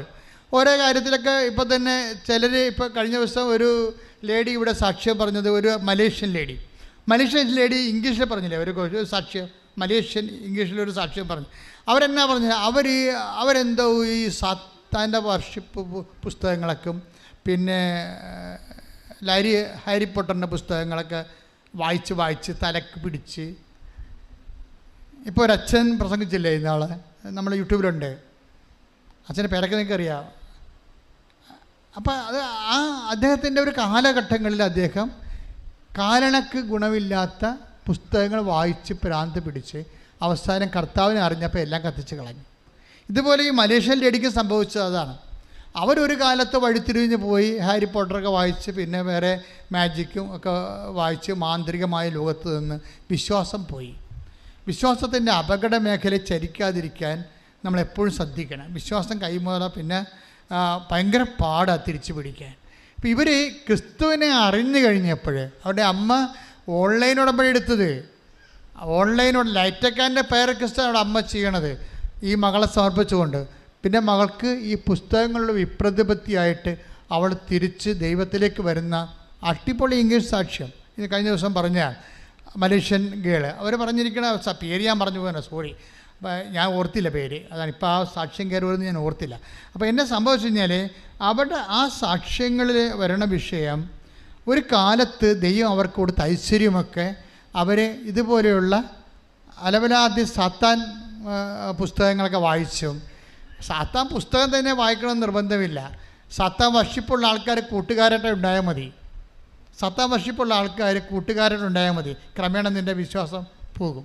കാരണം വിശ്വാസത്തിന് നല്ല വേലി കെട്ടണം. വിശ്വാസത്തിനൊരു കുഴപ്പമുണ്ട്, വിശ്വാസത്തിന് നല്ല വേലി കെട്ടണം. അതുകൊണ്ടാണ് ഈ വചനം വിതച്ച് കഴിഞ്ഞിട്ട് വേലി കെട്ടിയെന്ന് പറഞ്ഞിട്ടില്ലേ? ഇല്ലേ? കർത്താവ് പറഞ്ഞിട്ടില്ലേ? വചനം വിതച്ച് കഴിഞ്ഞിട്ട് അതിന് ചുറ്റും വേലി കെട്ടി. അപ്പോൾ വിശ്വാസത്തിന് എപ്പോഴും സംരക്ഷിക്കണമെങ്കിൽ നമ്മൾക്ക് അപകട മേഖലയിൽ നിന്ന് നമ്മൾ മാറണം. എപ്പോഴും സംസർഗത്തിൻ്റെ നമ്മുടെ കൂട്ടുകാരെ, നമ്മളോട് ഇടപഴകുന്നവരെ, അതുപോലെ തന്നെ അവരിൽ നിന്നൊക്കെ അവർ സംസാരിച്ചാൽ നമ്മൾ സംസാരിക്കാൻ നിൽക്കരുത്, ഇൻട്രാക്ഷൻ ഒന്നും പോകരുത്. കാര്യം വിശ്വാസം നിലനിർത്തുക, സംരക്ഷിക്കുക, അതിന് വില കൊടുക്കുകയൊക്കെ വിശ്വാസിയുടെ അവകാശവുമാണ്, ഉത്തരവാദിത്വമാണ്. പക്ഷെ അങ്ങനെ ഒരു വിഷയം വന്ന് ഐശ്വര്യം പോയി. പക്ഷെ ഇൻ കേസ് നിൻ്റെ ഒരു കൂട്ടുകെട്ടിലൂടെയോ അല്ലെങ്കിൽ നിൻ്റെ തന്നെ വഴിപിഴച്ച ജീവിത രീതി കൊണ്ടോ നിൻ്റെ ഐശ്വര്യം പോയാൽ എന്നേക്കുമായിട്ട് പോകുമെന്ന് ദൈവപൈതലെ നീ കരുതി വിഷമിക്കരുത്. കർത്താവ് എന്താ പറഞ്ഞത്? I will reinstate you in your own soil. എസെക്കിയേലിൻ്റെ 36 Take the word of God 37:14. ശ്രുതിക്കട്ടെ. ഹല്ലേലൂയ ഹല്ലേലൂയ ഹല്ലേലൂയ ഹല്ലേലൂയ ഹല്ലേലൂയ യേശുവേ നന്ദി. ഹല്ലേലൂയ ഹല്ലേലൂയ ഹല്ലേലൂയ. എസെക്കിയേൽ 37:14. ശ്രുതിക്കട്ടെ. ഹല്ലേലൂയ ഹല്ലേലൂയ ഹല്ലേലൂയ ഹല്ലേലൂയ ഹല്ലേലൂയ ഹല്ലേലൂയ. എസെക്കിയേൽ 37:14. എൻ്റെ ആത്മാവിനെ ഞാൻ നിങ്ങളിൽ നിവേശിപ്പിക്കും. എന്ന് പറഞ്ഞു, എൻ്റെ ആത്മാവിനെ ഞാൻ നിങ്ങളിൽ നിവേശിപ്പിക്കും. നിങ്ങൾ ജീവിക്കും. ഞാൻ നിങ്ങളെ നിങ്ങളുടെ സ്വന്തം ദേശത്ത് വസിപ്പിക്കും. അപ്പൊ സ്വന്തം ദേശത്തേക്ക്, കണ്ടവന്റെ ദേശത്ത് അടിമയായി ജീവിക്കരുന്ന്. അതാണ് ഈ പറയണത്. നിങ്ങൾ സ്വന്തം ദേശത്ത് വസിപ്പിക്കുമെന്ന് പറഞ്ഞാൽ നിങ്ങൾ കണ്ടവന്റെ ദേശത്ത്, സാത്താൻ്റെ ദേശത്ത് അടിമയായിട്ട് ജീവിക്കരുന്ന്. അപ്പം നിങ്ങൾ അടിമയായിട്ടാണ് ഇന്ന് ജീവിക്കണമെന്നുണ്ടെങ്കിൽ ഐ വിൽ റീസെറ്റിൽ യു എന്നാണ് പറയണത്. റീസെറ്റിലിങ് എന്ന് പറയണത് ഉടമ്പടിയുടെ വാഗ്ദാന പ്രകാരമാണ്. ആ ബദാം കായ്ച്ച അഹറോൻ്റെ ഉണക്ക വടിയില്ലേ, ആ വടിയെ റീസ്റ്റേറ്റ് ചെയ്യാണ്, പുനഃസ്ഥാപിക്കുകയാണ്, ഐശ്വര്യം പുനഃസ്ഥാപിക്കുകയാണ്. അതാണ് ജെറമിയ 29:11. ഞാൻ നിൻ്റെ ഐശ്വര്യം പുനഃസ്ഥാപിക്കും. അപ്പോൾ നിൻ്റെ വിവാഹമായാലും അതുപോലെ തന്നെ എന്ത് ജീവിതമായാലും ഏതെല്ലാം രീതി നിനക്ക് ചൈതന്യം കെട്ടുപോയെന്ന് വിചാരിച്ചോ അതെല്ലാം പുനഃസ്ഥാപിക്കാനുള്ള സാധ്യത ഉടമ്പടിയിലുണ്ട്. അത് ദൈവത്തിൻ്റെ വാഗ്ദാനങ്ങളുള്ളത് കൊണ്ട് തന്നെ ഉടമ്പടിയുടെ ഭാഗമാണ്. അതുകൊണ്ട് തന്നെ നീ അമ്മ നിനക്ക് വേണ്ടി മധ്യസ്ഥം വഹിക്കും. പക്ഷെ അമ്മ മധ്യസ്ഥം വഹിക്കുമ്പോൾ ഒരു കാര്യം ചിന്തിക്കണം കേട്ടോ. അമ്മ നമ്മളെ മുഖത്തിട്ട് നോക്കുമ്പോഴേ നമുക്ക് വേറെ സ്ഥലത്തേക്ക് നോക്കേണ്ടി വരരുത്. അതാണ് എൻ്റെ ആൾക്കാരുടെ പ്രശ്നം. നിൻ്റെ ഐശ്വര്യം പുനഃസ്ഥാപിക്കാൻ വേണ്ടി അമ്മ നിൻ്റെ മുഖത്തേക്ക് നോക്കും. അപ്പം നിനക്ക് ചമ്മി അടപ്പ് തെറിച്ച് വേറെ മുഖത്തേക്ക് വേറെ സ്ഥലത്ത് നോക്കേണ്ടി വരരുത്. അമ്മ നിന്നെ കണ്ടാൽ കർത്താവിൻ്റെ തിരുസേന പ്രസൻറ്റബിൾ ആയിരിക്കണം. നീ ഉടമ്പടി നിന്നെ പ്രസൻറ്റബിൾ ആക്കും. എന്ന് വെച്ച് കഴിഞ്ഞാൽ കർത്താവിൻ്റെ തിരുസന്നിധിയിൽ അവർക്ക് വേണ്ടി ഇത് ചെയ്ത് കൊടുക്കണമെന്ന് പറയാനുള്ള അമ്മ പറഞ്ഞാൽ പിന്നെ യേശു കേൾക്കും. പക്ഷെ നിന്നെ കാണുമ്പോൾ അമ്മയ്ക്ക് തോന്നണം നിന്നെ പ്രസൻറ്റ് ചെയ്യാൻ പറ്റിയ ആളാണെന്ന്. മനസ്സിലായില്ലേ? നിന്നെ കണ്ടാൽ അമ്മയ്ക്ക് തോന്നണം നിന്നെ കർത്താവിൻ്റെ അടുത്ത് കൊണ്ടുപോയി അവൾക്കതില്ല, അവനിതില്ലെന്ന് പറഞ്ഞാൽ പറയാൻ പറ്റിയ ആളാണ് നീ എന്ന് പറയാൻ നീ പ്രസൻറ്റബിൾ ആകണം. ഉടമ്പടി നിന്നെ പ്രസൻറ്റബിൾ ആക്കുമെന്ന് ഞാൻ പറഞ്ഞതിൻ്റെ കാരണം എന്താണെന്നറിയാമോ? കാര്യം ഉടമ്പടിയിൽ ഇപ്പോൾ 7:4 എടുത്തേ, ലൂക്കാൻ്റെ സുവിശേഷം 7:4. ശ്രദ്ധിക്കട്ടെ ലൂക്ക 7:4. ലൂക്ക 7:4. അവർ യേശുവിന്റെ അടുത്ത് വന്ന് കേണപേക്ഷിച്ചു പറഞ്ഞു, നീ ഇത് ചെയ്തു കൊടുക്കാൻ അവൻ അർഹനാണ്. എന്തെന്നാൽ അവൻ നമ്മുടെ ജനത്തെ സ്നേഹിക്കുന്നു. നമുക്ക് ഒരു സിനഗോഗ് പണിയിച്ചു തരികയും ചെയ്തിട്ടുണ്ട്. യേശു അവരോടൊപ്പം പുറപ്പെട്ടു. അതാണ് I will come with you wherever you go. അതനുസരിച്ചാണ് ഈ പോണത്. അല്ലെങ്കിൽ ഇത് പറയേണ്ട ആവശ്യമില്ല. യേശുവിന് ആ മനുഷ്യൻ്റെ അടുത്ത് പോകേണ്ട ഒരു കാര്യമില്ല. ഇവിടെ നിന്ന് പറഞ്ഞാൽ മതി സുഖം പ്രാപിക്കട്ടെ എന്ന് പറഞ്ഞാൽ മതി, സുഖം പ്രാപിക്കും. പക്ഷെ പോണ യേശു അവനോട് പുറപ്പെട്ടെന്ന് പറഞ്ഞാൽ പണ്ട് നൽകിയ ഒരു വാഗ്ദാനത്തോട് ദൈവം കാണിക്കുന്ന വിശ്വസ്തതയാണ്. I will come with you wherever you go. നീ എവിടെയാണ് പോകണമെന്നോ അവിടെ ഞാൻ വരും. വീട്ടിലെങ്കിൽ വീട്ടിൽ, മരണ വീട്ടിലെങ്കിൽ മരണ വീട്ടിൽ, ആശുപത്രി കിടക്കുക, വെന്റിലേറ്ററെങ്കിൽ വെന്റിലേറ്ററിൽ. I will come with you. അതാണ് ഉടമ്പടി കണ്ടുകൊണ്ടിരിക്കുന്നത്. ദൈവം കാലങ്ങൾക്ക് മുമ്പ് മനുഷ്യരാശി കൊടുത്ത വാഗ്ദാനമില്ലേ ഉടമ്പടി പ്രകാരമുള്ള സാന്നിധ്യത്തിൻ്റെ സംരക്ഷണം. അതാണ് ഈ സാന്നിധ്യം കൊണ്ട് ഉദ്ദേശിക്കുന്നത്. I will come with you. ഞാൻ നിൻ്റെ കൂടെ വരും. ഉടമ്പടി എടുക്കുമ്പോൾ സംഭവിക്കുന്ന ഏറ്റവും വലിയ സംഭവം ദൈവത്തിൻ്റെ സാന്നിധ്യമാണ്. അതുകൊണ്ടാണ് നിങ്ങളുടെ വിശുദ്ധി പാലിക്കണമെന്ന് പറയണത്. ഉടമ്പടി പ്രകാരം നമ്മൾ വിശുദ്ധി പാലിക്കണമെന്ന് പറഞ്ഞതിൻ്റെ കാരണം നമ്മുടെ കൂടെയുള്ള ആൾ വിശുദ്ധനാണ്.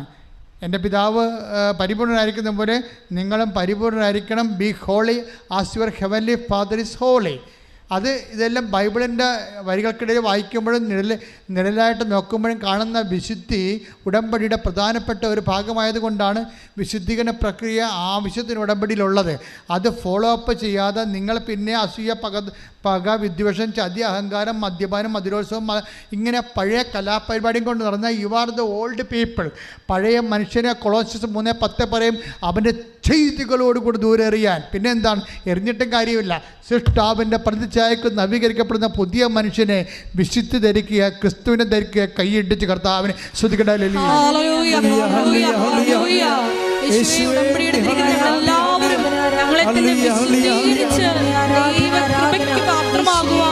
ആരാധനയിലൂടെ ഞങ്ങളെ അഭിഷേകം ചെയ്യണമേ.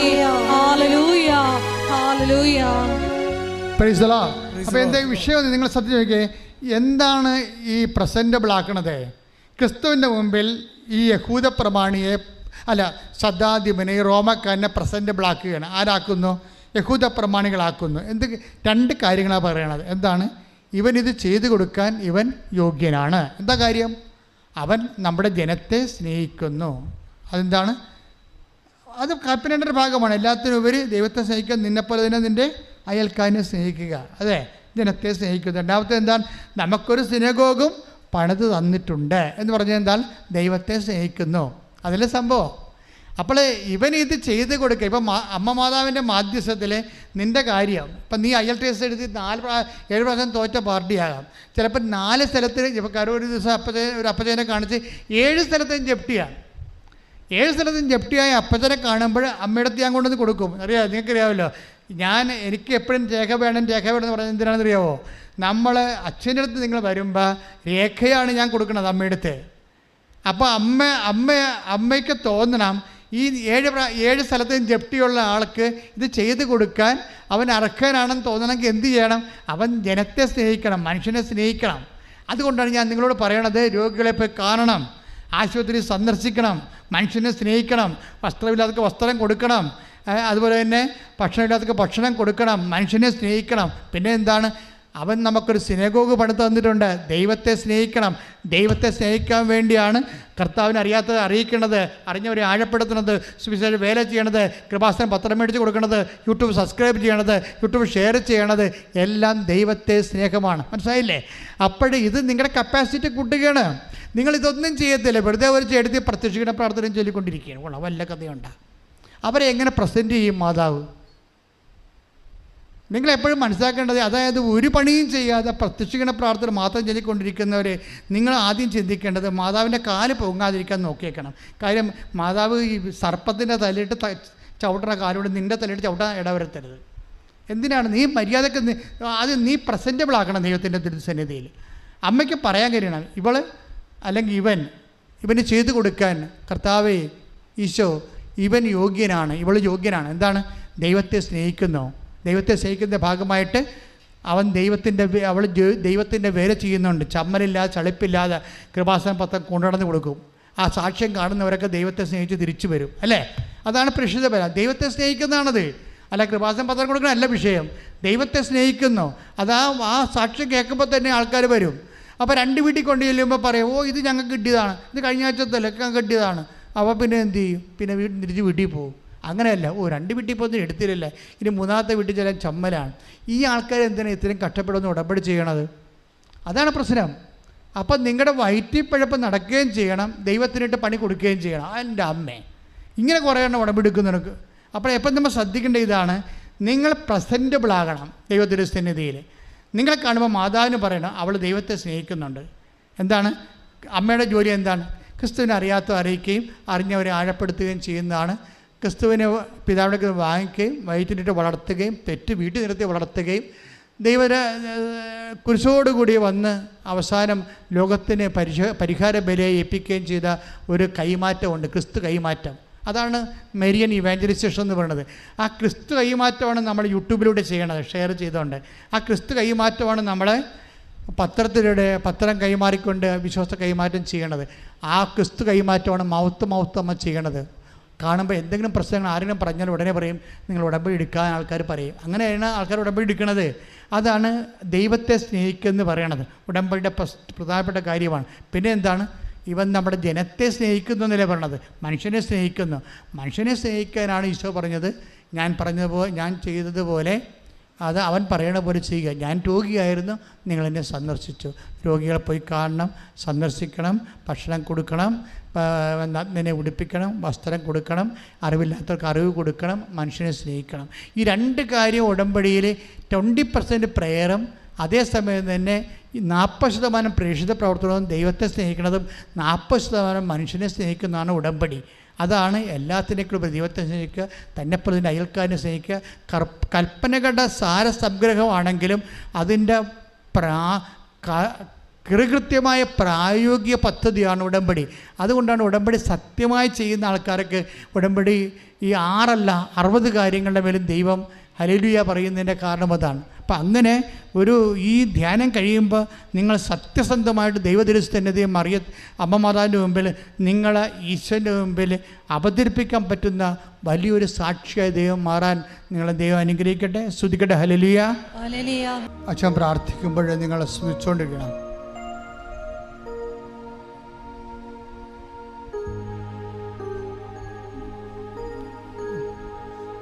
കർത്താവേ, നിന്റെ വിശുദ്ധ പൗരോഹിത്യത്തെ മഹത്വപ്പെടുത്തണമേ.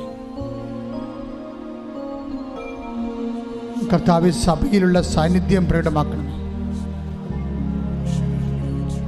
അമ്മേ, പരിശുദ്ധമേ, ദേവമാതാവേ, എല്ലാ മക്കൾക്കും വേണ്ടി മാധ്യസ്ഥം വഹിക്കണമേ. തീർത്ഥാടനത്തിൽ ഇവിടെ ആയിരിക്കുന്നവിടമേലും അങ്ങ് അകലെ ഭൂഖണ്ഡങ്ങളിലും ഞങ്ങളുടെ രാജ്യത്തിൻ്റെ വിവിധ സംസ്ഥാനങ്ങളിലും ഓൺലൈനിലായിരിക്കുന്നവർ, ഈ സംസ്ഥാനത്തെ വിവിധ ജില്ലകളിൽ ഓൺലൈനിൽ ഉടമ്പടിച്ച് എടുത്തിരുന്നുകൊണ്ട് ആരാധന കൂടുന്നവരെ ഇപ്പോൾ സ്പർശിക്കണമേ പ്രാർത്ഥിക്കുന്നു. അവിടെ ശരീരത്തെ സ്പർശിക്കണമേ, വിവിധമായ രോഗങ്ങളെ സ്പർശിക്കണമേ, മാറാത്ത രോഗങ്ങളെ സ്പർശിക്കണമേ, തീരാത്ത വ്യാധികളെ സ്പർശിക്കണമേ, ഉള്ളംകാലം മുതൽ ഉച്ചവരെ അവരെ സ്പർശിക്കണമേ. ഉച്ച മുതൽ ഉള്ളംകാലം വരെ കർത്താവിൻ്റെ രക്തം ആന്തരിക അവയവങ്ങളിലും എല്ലാ പേശികളിലും കൊശങ്ങളിലും അസ്ഥികളിലും പല്ലുകളിലും എവിടെയാണ് രോഗമുള്ളത്, എവിടെയാണ് സിസ്റ്റ് ഉള്ളത്, എവിടെയാണ് ക്യാൻസർ ഉള്ളത്, എവിടെയാണ് സ്വെല്ലിംഗ് ഉള്ളത്, നീരുള്ളത്, യേശു ക്രിസ്തുവിൻ്റെ ഉന്നതമായ നാമത്തിൽ മാരക രോഗങ്ങൾ മാറിപ്പോകട്ടെ. ശ്രദ്ധിക്കട്ടെ. ഹല്ലേലൂയ. ഹല്ലേലൂയ. ഹല്ലേലൂയ. യേശുവേ, എല്ലാ രോഗികളെയും സ്പർശിക്കണമേ എന്ന് പ്രാർത്ഥിക്കുന്നു. സാക്ഷികളായി ഉയർത്തണമേ എന്ന് പ്രാർത്ഥിക്കുന്നു. ഹല്ലേലൂയ. ഹല്ലേലൂയ. മഹത്വം മഹത്വം. ആരാധന ആരാധന. ഹല്ലേലൂയ. ആരാധന. മഹത്വം മഹത്വം. ആരാധന. ഓഫർ ലെറ്റർ വന്നിട്ട് വിസ കിട്ടാത്തവരെ, വിസ വന്നിട്ട് അക്കോമഡേഷൻ കിട്ടാത്തവരെ, റിസൾട്ട് പ്രതീക്ഷിക്കുന്നവർ, റിസൾട്ട് വന്ന് തോറ്റുപോയവർ, അവരടുത്ത നടപടിയിൽ ദൈവികമായ ഇടപെടലുണ്ടാകാൻ വേണ്ടി, സാമ്പത്തിക ക്ലേശങ്ങളിലും ജപ്തിയിലും വന്നിരിക്കുന്നവർ, വ്യാപാര വ്യവസായങ്ങളെല്ലാം വരുമാനമില്ലാതെ തകർന്ന് പോയവർ, കൊടിയ മനക്ലേശങ്ങളിലും ഡൈവേഴ്സിലും ഒക്കെ ചെന്ന് പെട്ടിരിക്കുന്നവർ, വിവാഹം ഒത്തുവരാത്തവർ, മക്കളില്ലാത്തവർ, മക്കൾ ദുർനടപ്പിലും ഭ്രാന്തിലും ഡിപ്രഷനിലും ഒട്ടിസത്തിലൊക്കെ ചെന്ന് വല്ലാതെ അതുകൊണ്ട് വേദനിക്കുന്ന മാതാപിതാക്കന്മാർ, ആ മക്കളെ സ്പർശിക്കാൻ വേണ്ടി കണ്ണീരോടെ പ്രാർത്ഥിക്കട്ടെ. ശ്രദ്ധിക്കട്ടെ.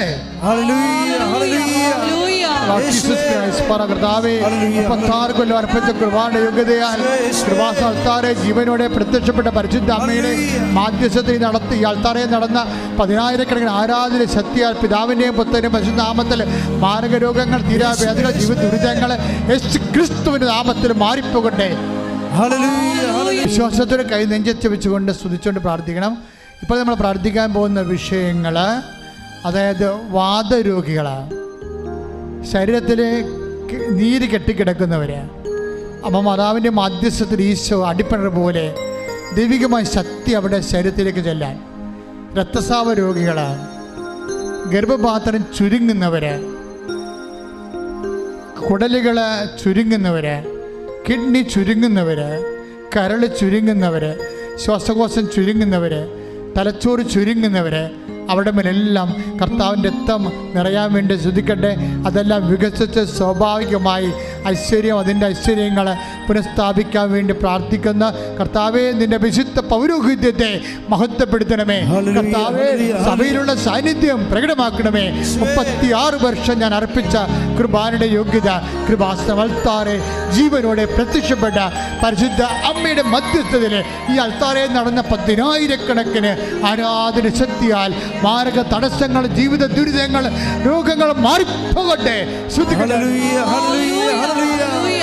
നെഞ്ചത്ത് കൈവച്ച് പ്രാർത്ഥിക്കുക. പ്രാർത്ഥിക്കാൻ പോകുന്ന വിഷയങ്ങൾ, നിയമപരമായ കാര്യങ്ങൾ, തടസ്സമുള്ളവരെ, നല്ലൊരു വിധി ആഗ്രഹിക്കുന്നവരുണ്ട്, കോടതിയിൽ നിന്നൊരു ന്യായമായ വിധി ആഗ്രഹിക്കുന്നവരുണ്ട്, സർട്ടിഫിക്കറ്റുകൾ വിത്ത് ഹെൽഡായി പോയവരുണ്ട്, യൂണിവേഴ്സിറ്റിയിലായാലും മറ്റു സ്ഥലങ്ങളായാലും ചിലപ്പോൾ സർട്ടിഫിക്കറ്റുകൾ കാണാതെ പോയവരുണ്ട്.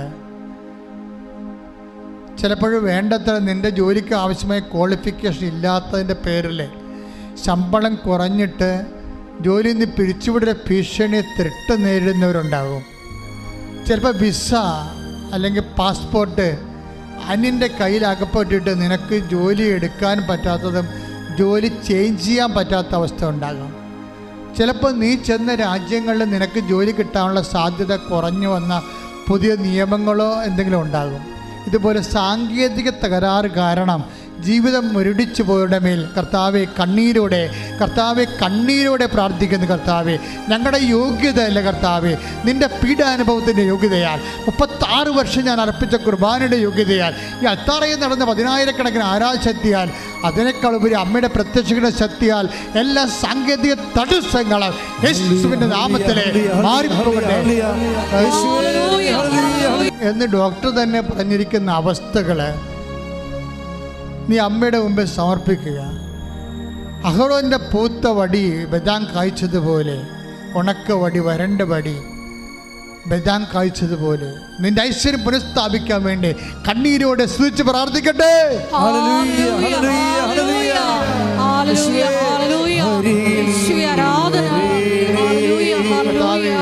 കർത്താവേ, കർത്താവ് ജെറമിയ 29:11 പ്രാർത്ഥിക്കുന്നു. എല്ലാ മക്കളെയും കർത്താവെ ഐശ്വര്യം പുനഃസ്ഥാപിക്കണമേ. വാഗ്ദാന പ്രകാരം ഐശ്വര്യം പുനഃസ്ഥാപിക്കണമേ. എസെക്കിയേൽ 37:14 പ്രാർത്ഥിക്കുന്നു.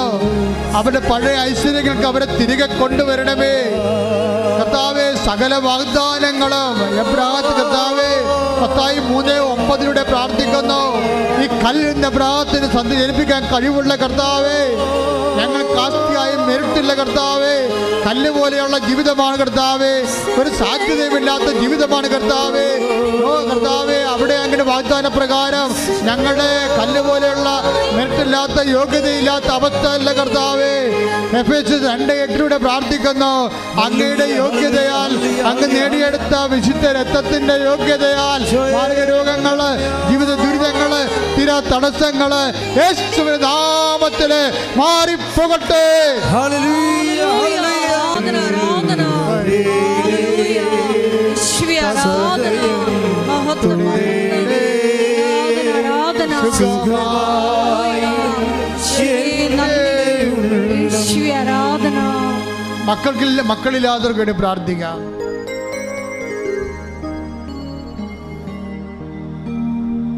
അതുപോലെ അഡ്മിഷന് വേണ്ടി ഈ മാസം മുഴുവനും അഡ്മിഷന് വേണ്ടി അലയുന്ന മാസങ്ങൾ.